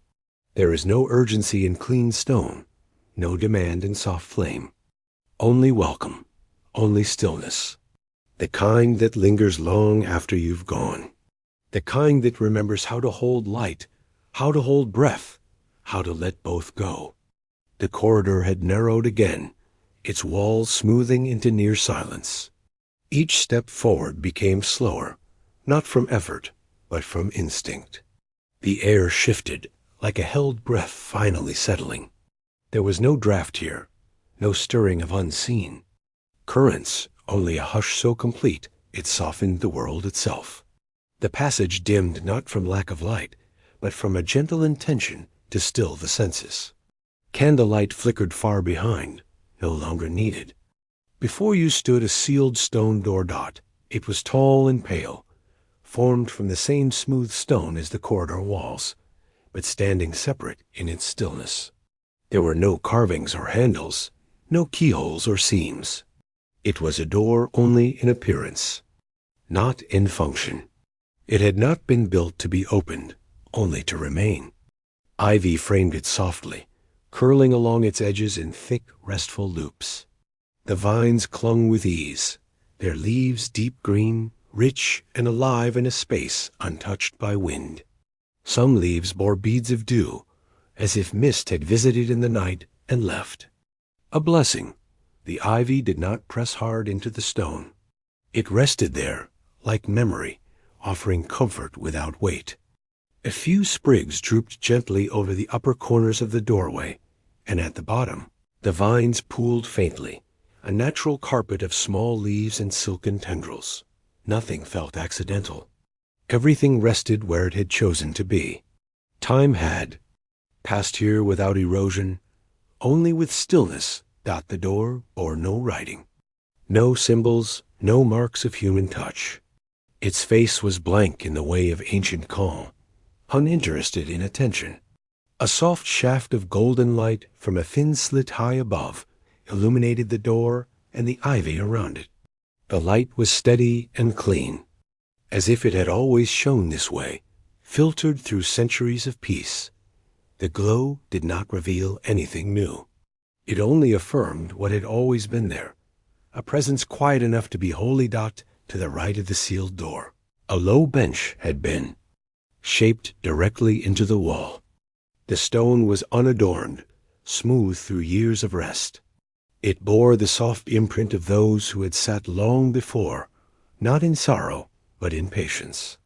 The surface held a faint dip in the center, just deep enough to gather dust or memory, though neither. Stirred now. Sitting there brought no urge to speak or even think, only to breathe and observe. Dot across the bench and door, the floor lay undisturbed. Dust rested thick but soft, untouched by footprint or breeze. In the center of this quiet, a single feather had fallen. It was pale, nearly the color of the stone, its curve graceful, its barb slightly frayed at the edge. No bird had flown through these halls in many years, and yet the feather felt at home. It had not been dropped, it had been placed, or perhaps welcomed by the silence. The air held no sound, not a whisper, not an echo. If you spoke, your words would fall inward, swallowed by the calm. It was not emptiness, but fullness the kind, of silence that held weight, like a velvet curtain drawn over time itself. Here, nothing stirred without permission. The sealed passage held not secrets, but understanding. There was no need to know what lay beyond. That question had never been asked by those who truly listened to this place. That this was not a place of closure in the usual sense. It was not the end of a journey, but a pause so complete it became its own kind of destination. The door did not speak of finality. It spoke of choice, of the decision to leave something untouched. It whispered of reverence rather than curiosity. There was no expectation here, no hint of invitation, only the unshifting calm of a boundary kept for kindness. Along the edges of the stone frame, the ivy formed patterns. Some vines circled inward, in slow spirals, others stretched up like quiet gestures of gratitude. Though no flower bloomed among them, there was beauty in their restraint. One small cluster of leaves bore a different hue, not green but silver, as though kissed by light, too many times to remain unchanged. It glimmered faintly even in the low illumination, a soft beacon within the quiet. On the far wall, barely visible unless you looked with softened eyes, were faint indentations in the stone. Not writing, not art, merely texture. But the way the light touched them gave the illusion of movement, like ripples in stone. The marks seemed to trace nothing in particular, but if you stared long enough, they began to form a rhythm, like breathing. They were not meant to be understood, only felt. This was a chamber of peace, not of revelation. And standing there, you understood that no door needs to open in order to be known. The very fact that it remained closed allowed the space around it to bloom with quiet. In the hush, there was reverence. In the ivy, guardianship. In the feather, rest. A faint scent hung in the air, like dried parchment and distant incense.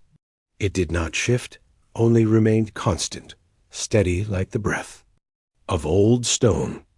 You might have stayed longer, your pulse slowing to match the chamber's rhythm. But even a still place must be visited briefly. Peace is not owned, it is borrowed. And it remains not in being held, but in being respected. Dot, as you rose from the bench, there was no farewell to say. The door gave no sign of noticing. The ivy did not move. And yet, something unspoken lingered, a sense that you had been acknowledged not by presence, but by stillness. You had arrived with the weight of wondering, and left with a softened question. Not what lies behind, but why we sometimes need not to know. You turned gently and began the walk back down the corridor. Behind you, the sealed stone remained untouched. The ivy rested, the feather did not shift, and the silence closed once more, not with finality, but with grace. You did not feel that you were leaving anything behind. Instead, you carried the stillness with you, a passage unopened but not unlived. The corridor behind you narrowed before it opened again, not with grandeur, but with an exhaled softness. The air thinned slightly as you entered the next chamber, not from lack of breath, but from the presence of something long settled and undisturbed. The light followed you, dim and persistent, though now its source seemed less definable, as if the stone itself held a memory of radiance. You stepped into a round, gently domed room. Its walls curved inward, high and smooth, and a single slender shaft of silver light poured from a small opening far above. It did not cast strong shadows, but fell in a quiet beam onto the center of the floor, where the glow pooled in a soft, moon-like circle. The light was enough, not to see in full, but to see with peace. And within that circle they rested. Figures of stone, carved in repose, lay upon broad stone beds arranged without symmetry. Each figure was shaped with stillness, not with sharp precision, but with the calm patience of a sculptor who knew that the truest likeness was one of rest. They lay as if asleep, their arms folded or at their sides, their faces calm, their eyes closed. No signs of sorrow, no symbols of power, no markings of identity. Their presence was not to impress, but to comfort. As you stepped closer, you noticed how the stone robes flowed over their bodies like soft fabric caught in a still breeze. The folds had weight and grace. Some robes spilled over the edges of the slabs, others gathered at the waist or curved around a shoulder, and none of them appeared rigid or lifeless. The stone seemed to breathe in silence. There was no sign of pain, only a gentle surrender. None. Of the figures touched, yet none felt alone. Each one was spaced as if they had chosen their own quiet place to rest, close enough to feel companionship, far enough to keep their dreams undisturbed. Some lay near the center, basking in the full circle of light, while others remained just beyond its reach, in shadow so soft it felt like velvet. The light did not favor. It merely glowed.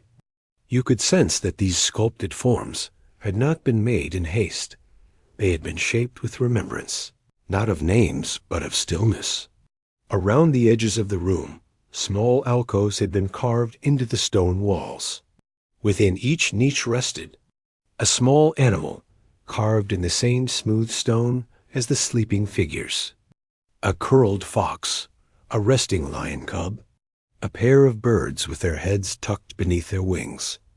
None of them looked posed. All of them looked asleep. They were not symbols. They were companions, part of the same hush that filled the space like mist. The air was so quiet that the sound of your breath felt like an arrival. You did not want to speak. You did not want to move more than necessary. Even your thoughts quieted here, softened by the overwhelming sense of peace. You found yourself noticing the details that only silence allows, how one figure's hand curved with a gentleness that made you forget it was stone, how a crease near the eye of another looked like the faint memory of laughter. Time had touched these carvings, but gently. The sharpness of edges had smoothed into gentle slopes. The clarity of lines had softened into memory. Yet nothing was lost. What remained was enough. A cheek no longer distinct still carried the sense of a face. A robe whose folds had worn down still gave the impression of flowing cloth dot. It was as if time itself had grown kind in this place. The space between moments had thickened, giving room for stillness to unfold fully. And in that stillness you began to feel it too. Not tiredness, but release. The figures did not ask for attention. They invited only presence. You stood among them, not as an observer, but as a visitor to a dream shared by many long ago. There were no names carved here, no dates, no lists of lineage or deeds. Their identities had dissolved gently over time, not into nothing, but into something simpler, a kind of being without burden. They were not waiting to be remembered. They were simply resting. One figure near the edge of the light seemed younger, not in age perhaps, but in form. Its features were simpler, its lines cleaner, untouched by the same softening as the others. Its hands were folded over the heart. At its feet, a scattering of stone flowers had been carved, so delicate that you imagined the air itself must move carefully around them. Their petals curled like real blossoms preserved in eternal dusk. No color, no fragrance, just the texture of silence in bloom. You noticed that the slabs had no height, only a slight rise from the floor. There was no effort to elevate, only a gentle lift, as if to say that resting was a form of grace, not defeat. The central shaft of light never flickered. It held steady in the quiet dome above, catching the smallest particles of dust in its beam. They drifted downward slowly, lazily, with no sense of needing to land. Some settled on the sleeping figures, dusting their robes with silver. Others floated past and disappeared into the unseen stillness beyond the beam. Around the chambers, floor, faint grooves marked a circular path between the beds. They were not barriers, but invitations to walk, to witness gently. Your footsteps aligned with them naturally, as if this path had been made for movement that knew when to slow. A final figure lay just at the edge of shadow, barely touched by light. It faced slightly away, its profile soft and still. The stone surrounding it seemed darker, not from neglect, but from embrace. You realized that that shadow was not absence here. It was another form of rest, a deeper cover for those who preferred to sleep without the sky. You turned in a slow circle, seeing again each face, each fold, each moment captured in stillness. Nothing stirred. Nothing changed. And yet the room felt alive in its quiet, like a breath held in gentle reverence. You understood then that this room was not a place of endings. It was a cradle of stillness. The lullaby here was not sung, but sculpted. It spoke not in words, but in shapes that told of peace, of sleep not broken by dreams. And so you let your shoulders lower. You let your breath match the rhythm of the hush. You had not disturbed this place. You had joined it, if only briefly. And in joining it, you had remembered something. The grace of rest, the beauty of silence, the quiet honor of simply being still. The door that led out from the chamber of sleeping figures did not creak or groan. It opened with a hush, as if it had long known how to welcome those ready to pass through. You stepped forward, and the quietness followed you, not fading, but evolving. The air grew warmer by a degree, and there was a faint hint of something familiar and distant in the stillness, perhaps the memory of incense, or the soft trace of dried herbs warmed by hidden coals. What lay ahead was not a room, but a corridor, long, narrow, and gently lit by torches placed at even intervals. It stretched forward with a sense of calm direction. The flame of each torch flickered low, as if unwilling to startle the darkness. Their light danced lazily along the stone walls, revealing carved designs that moved like gentle dreams. There were no grand symbols, no sharp angles, only flowing patterns, soft spirals, and drifting lines that curled like vines or streams. You could not tell if they told a story or simply existed to calm the eye. You moved slowly, drawn forward not by urgency, but by rhythm. The floor beneath your steps felt smooth and solid, yet not cold. It had been shaped by time, worn only by peaceful passage. There was no dust, no debris, only a thin film of silence settled across everything got as you walked. Your footsteps began to align with something deeper, something steady. It was not a sound you could place, but more like a pulse in the stone itself. A soft thump, then another, and another. Muffled, even, and slow, it did not disturb you. On the contrary, it felt like a heartbeat, not your own, but one that included you, a rhythm that had always been present here, steadying those who entered. You could not tell whether it came from above or below. It simply was. And as you listened to it, your own heart softened its pace, sinking in quiet understanding. The corridor did not twist or branch. It led in one direction, long and unwavering, as if it had always known its end. The walls, though plain in shape, were rich in surface. Along the stone, words had been carved in a hand both gentle and deliberate. Not names, not warnings, but phrases, thoughts, fragments of dreams or memories etched with care. You paused near one, its surface warmed by the flickering torch nearby. To sleep is to remember what waking forgets. Another read.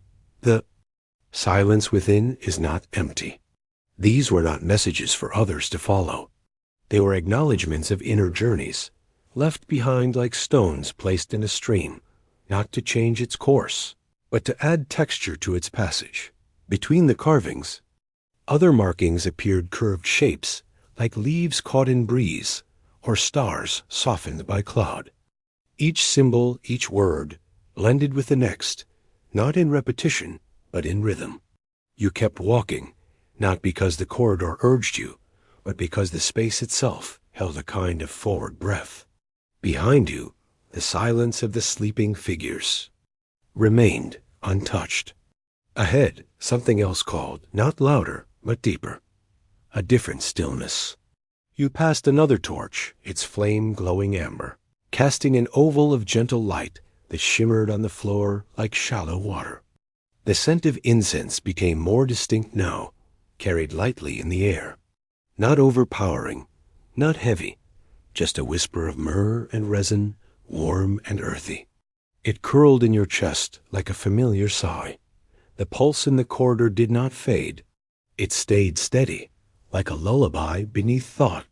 You began to wonder if the very corridor was alive, not in a breathing, thinking way, but in the way that deep water or ancient trees are alive, patient, observant, content to simply be. The carvings continued along the walls, but now they grew. More poetic, more inward. Even stone remembers. A soul is not made of breath. The dream does not end. It changes shape. These words did not demand interpretation.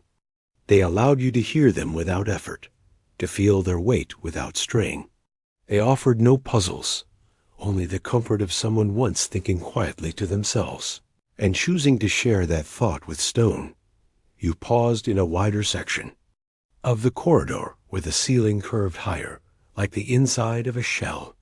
Here, the torchlight danced upward, catching glimpses of more patterns carved high above, a ring of sleeping birds, a winding branch with leaves folded in rest, stars not drawn in sharp points, but as soft circles of gentle fire.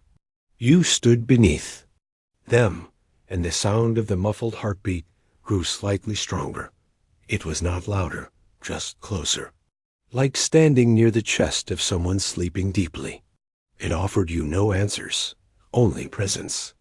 You lingered a moment, then moved on. Dot further along, the air shifted, cooler, with a hush that deepened. The torches here were spaced more widely, but the corridor did not grow darker. The stone itself seemed to hold light now as though it had absorbed the glow of centuries.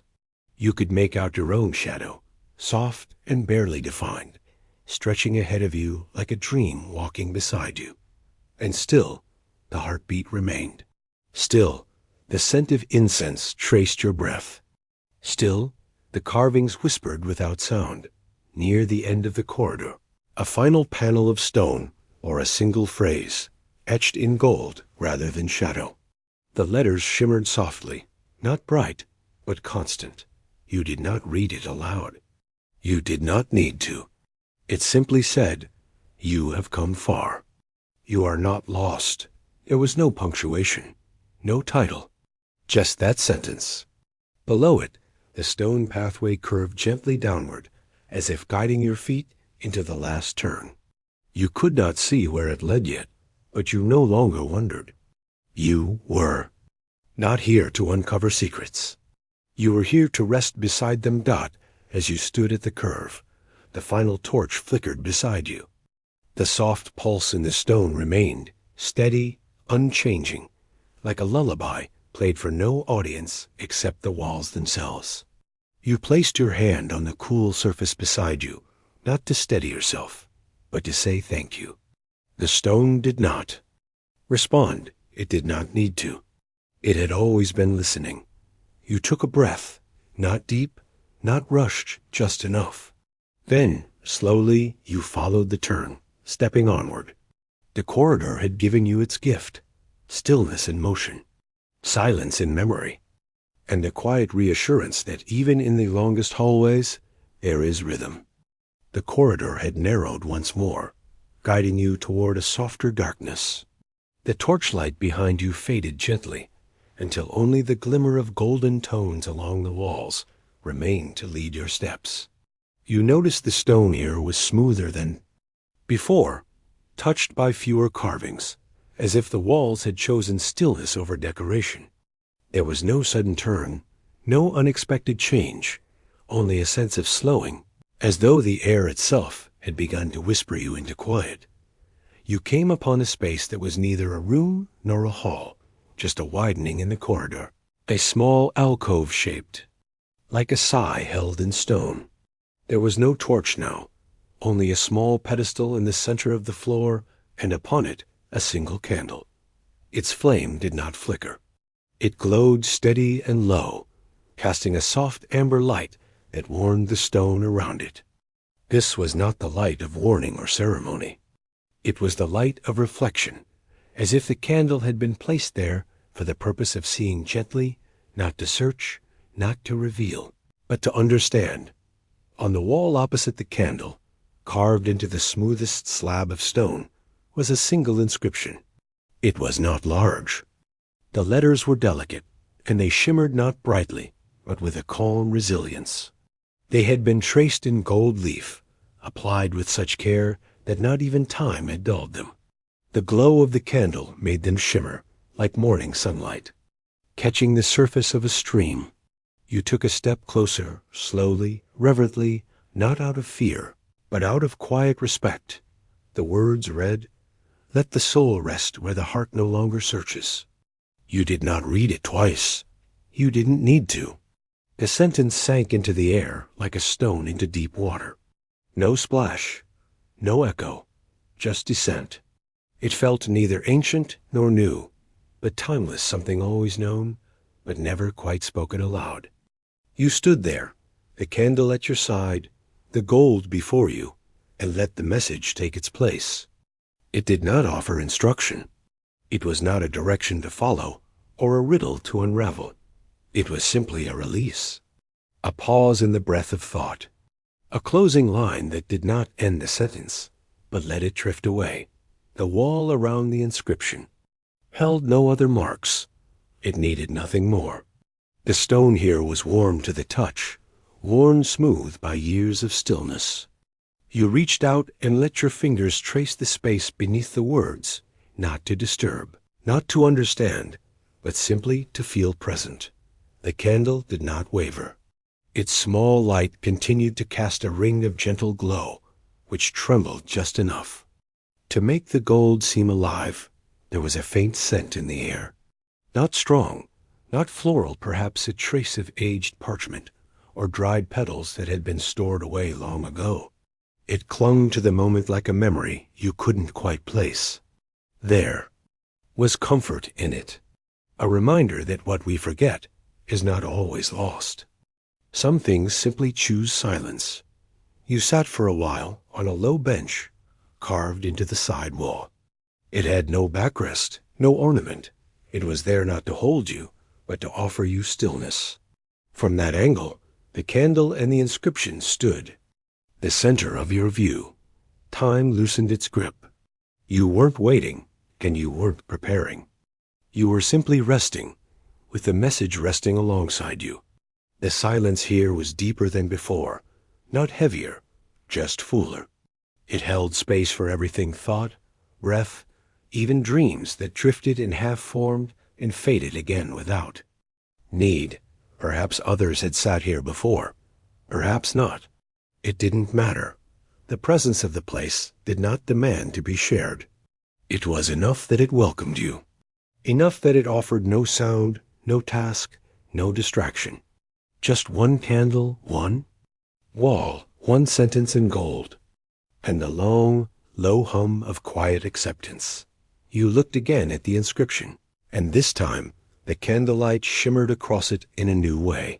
The gold did not shine like metal. It glowed like memory, a glow that did not announce itself, but lingered gently on the edges of awareness. The message still read the same, but something within it felt slightly deeper, as though you had descended one layer further into its meaning. Let the soul rest where the heart no longer searches. The heart had walked these halls. The soul had listened to stone. And here, there was no longer need to seek, only space to be still. Eventually, the time came not to leave, but to rise. The inscription would remain. The candle would burn a while longer, and the memory of the gold against stone would settle in your thoughts like dust, settling gently across a quiet floor. You did not look back as you stepped beyond the alcove. There was no farewell to give. Nothing was ending. The journey simply softened its shaped dot as you moved forward. The candle's glow receded, but not entirely. A faint shimmer of its light lingered behind your eyes, carried with you like the echo of a comforting voice. The corridor welcomed you again, and the soft pulse beneath your steps returned. That heartbeat in the stone, slow and deep, now seemed to carry the rhythm of the words you had just read. A lullaby written in gold dot. You did not forget the inscription, but neither did you cling to it. It became part of the quiet that surrounded you, like the scent of incense or the hush of flickering flame. Something understood not by thinking, but by being near it. And as you walked, you felt not wiser, not changed, but somehow lighter, as though something you had long held in tension had been placed down beside that candle. The corridor ahead curved gently once more. You followed, without hesitation. The candle remained behind, burning in its small alcove. The gold still glimmered, waiting without expectation. And the soul, having paused to listen, now continued on. You walked now with the weight of stillness behind you. The golden inscription still shimmered in memory, its quiet wisdom folded gently into your thoughts, like a note slipped into a pocket. The corridor ahead curved slowly, wider now, and the air began to change. It was no longer shaped by stone alone. You sensed it growing cooler, touched by something beyond the tomb, something that moved, softly and freely, as if a breeze had whispered its way into these quiet halls. The stone beneath. Your feet remained smooth, though faint traces of gravel began to appear at the edges. The torchlight had faded entirely now. In its place came a subtle light, different from the glow of flame, more diffused, more silver in tone. It seemed to come from far ahead, bending around corners, brushing the floor in long, quiet strokes. You followed it without question, the way one follows moonlight on water, drawn not by urgency, but by calm invitation. The corridor opened into a wide threshold, neither a door nor a gate, but a soft divide between inside and outside. Here the stone gave way to earth again, tamped gently down by time and passage. Moss crept along the lower corners, softening the lines of the stone with delicate green fuzz. Ivy curled gently across one wall, not intrusive, just present, like a memory that stayed for company. Beyond the threshold, the night waited. It was not a sharp contrast, but a gentle unfolding. The sky above was deep and open, a blue so dark it leaned toward black, but speckled with quiet stars that blinked with no haste. The moon hung low and full, not dazzling but soothing, its light pale and steady, pouring over the valley in thin layers. The trees swayed in the distance, and the edges of their branches caught the moonlight like silver thread in motion. You stepped out, and the night greeted you. The air was cool and clean. You inhaled deeply, and it filled your chest with something like quiet relief. Not release, exactly, but a loosening, a soft unraveling of thought and breath, as if your body recognized it had returned to rhythm with the world outside. There was no noise, only the sounds that belonged to the hour, the rustle of wind across dry leaves, the subtle hum of earth beneath your feet, and the occasional soft hoot of a distant owl, calling to no one in particular. You did not rush. Path before you was clear, but unmarked. A narrow trail of stone and soil wound its way through low grasses and beneath trees, whose roots had not yet reached the tomb's entrance. You looked back once, not from doubt, but with a simple wish to hold the image. The stone threshold now stood as a shadow among shadows, its form barely outlined against the valley wall. There were no lights burning within it. The tomb had returned to stillness, as if closing its breath after an exhale. You turned again toward the path. Each step now felt lighter, not because the ground had changed, but because something in you had. You had seen silence made visible. You had walked where words were carved, not to instruct, but to soothe. And now you carried that silence back into the night, not to share or explain, but simply to keep. It clung gently to your thoughts, like the cool air clung to your skin dot as you walked. The moonlight followed. It lit the trail just enough that your feet moved with ease, each step quiet and certain. Here and there, small stones jutted from the earth, casting long shadows that swayed slightly as the breeze passed. Above you, a few leaves twisted slowly, catching bits of light and sending them down in brief flickers. It was as if the night itself had remembered you and made space for your return. You passed a small patch of wildflowers. Their petals closed tight in sleep. They lined the trail in no particular pattern, as though placed by gentle hands that preferred imperfection. Their scent was faint but sweet, and for a moment you paused, letting the aroma settle into your memory. It mixed with the cool air, the dust of stone, and the soft pulse of moonlight, an invisible blend of everything quiet. A little farther along, a breeze stirred again. This time it brushed against your face, lifting a few strands of hair, then slipping past as though it had somewhere to be. It carried the scent of distant pines and something older, maybe river water, or old bark warmed by sun and cooled again by night. You closed your eyes as it passed, not to hide from the moment, but to feel it more fully. Your breath slowed, and your shoulders softened without effort.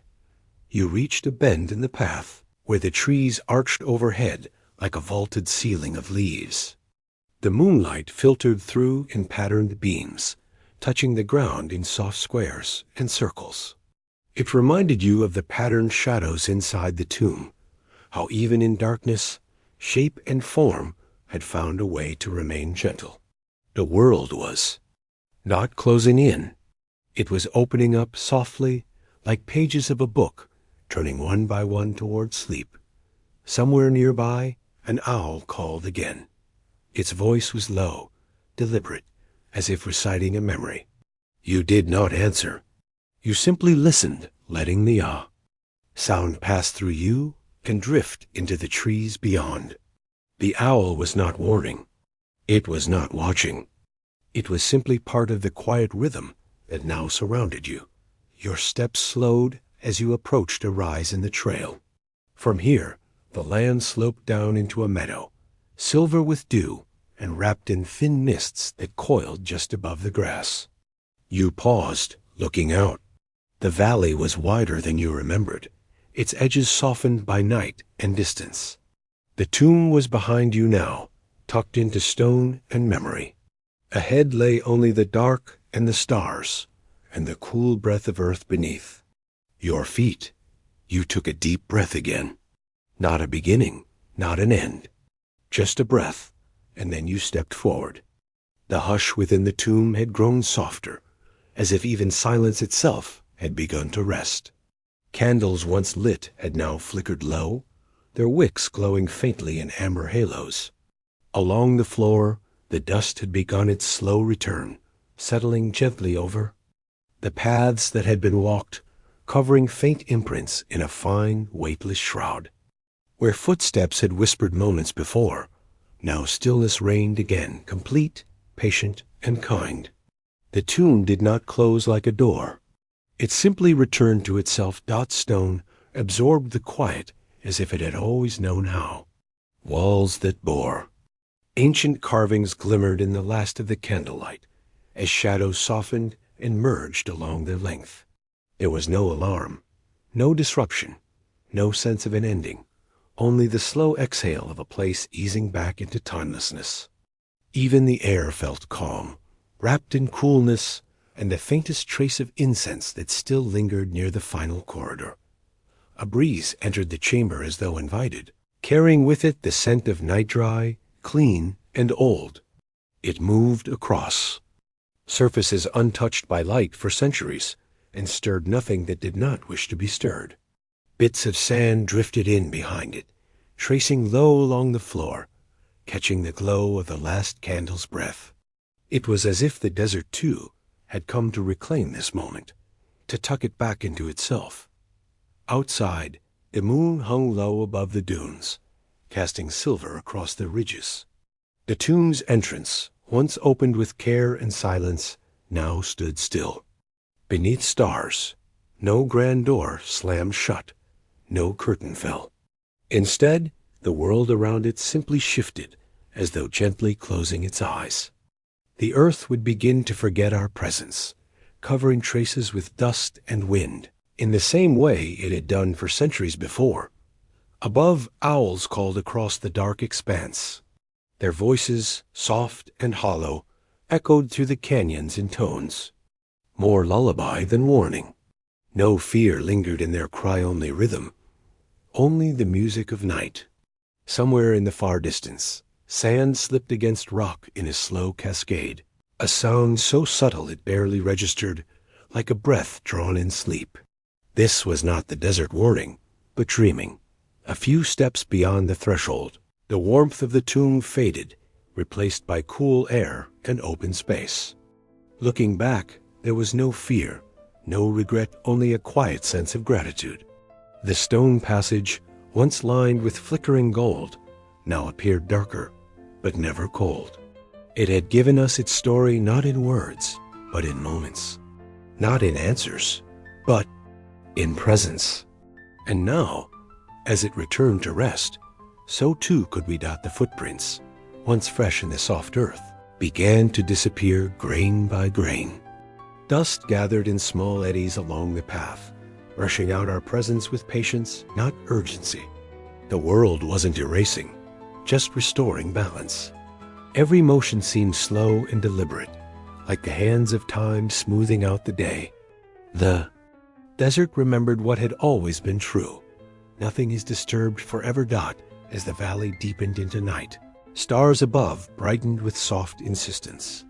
They blinked like far-off lanterns, guiding no one in particular, just keeping watch. Wind no longer spoke. It simply moved through the air like a hush.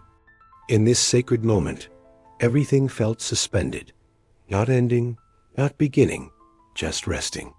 And from that rest, a quiet comfort began to settle within. We remember the sealed doors, the sleeping figures, the soft inscriptions etched with care. We remember the weight of stone made light by time, the flicker of candles, casting long memories on walls. And now, we let them remain where they belong in stillness, wrapped in calm, beneath layers of dust and care. We do not carry them with as burdens, but as gentle impressions, like warmth left behind in a room. The tomb returns to its eternal rhythm, unchanged, undisturbed, unbroken. The chamber breathes with no sound, and the air grows heavier, not with fear, but with softness. The kind of softness that only comes when something sacred has been respected, when no question was forced, when nothing was taken, only shared. It is not a silence that closes, but one that holds. And now, dear listener, your thoughts may rest too. You have wandered slowly through these silent places, not to awaken anything, but to accompany what has always been. You have listened with stillness, observed with care. The wind returns your quiet presence with its own. The sand carries it forward, and the tune forgotten by time, but remembered by quiet minds, remains whole. So now, let your own breath slow. Let your body feel the weight of stillness, as if the dust itself were tucking you in. The tomb is not far. It is within, in those quiet spaces of your thoughts, where nothing needs to be solved, only seen. Where sleep is not a shadow of death, but a rhythm of life. A soft return to yourself. You've walked beside ancient walls and heard the whisper of carved stone. You've touched, in spirit, the lives of those who lived without noise and left behind peace instead of fear. Let their rest become your own. Let each memory settle like a blanket of warm sand, shielding you from the cold and the noise of waking hours. Where forgotten names rest with calm hearts. May your thoughts rest too. There is nothing left to find tonight, only the soft hum of the earth holding everything in place. Good night, dear listener. Sleep well, and we'll see you again next time.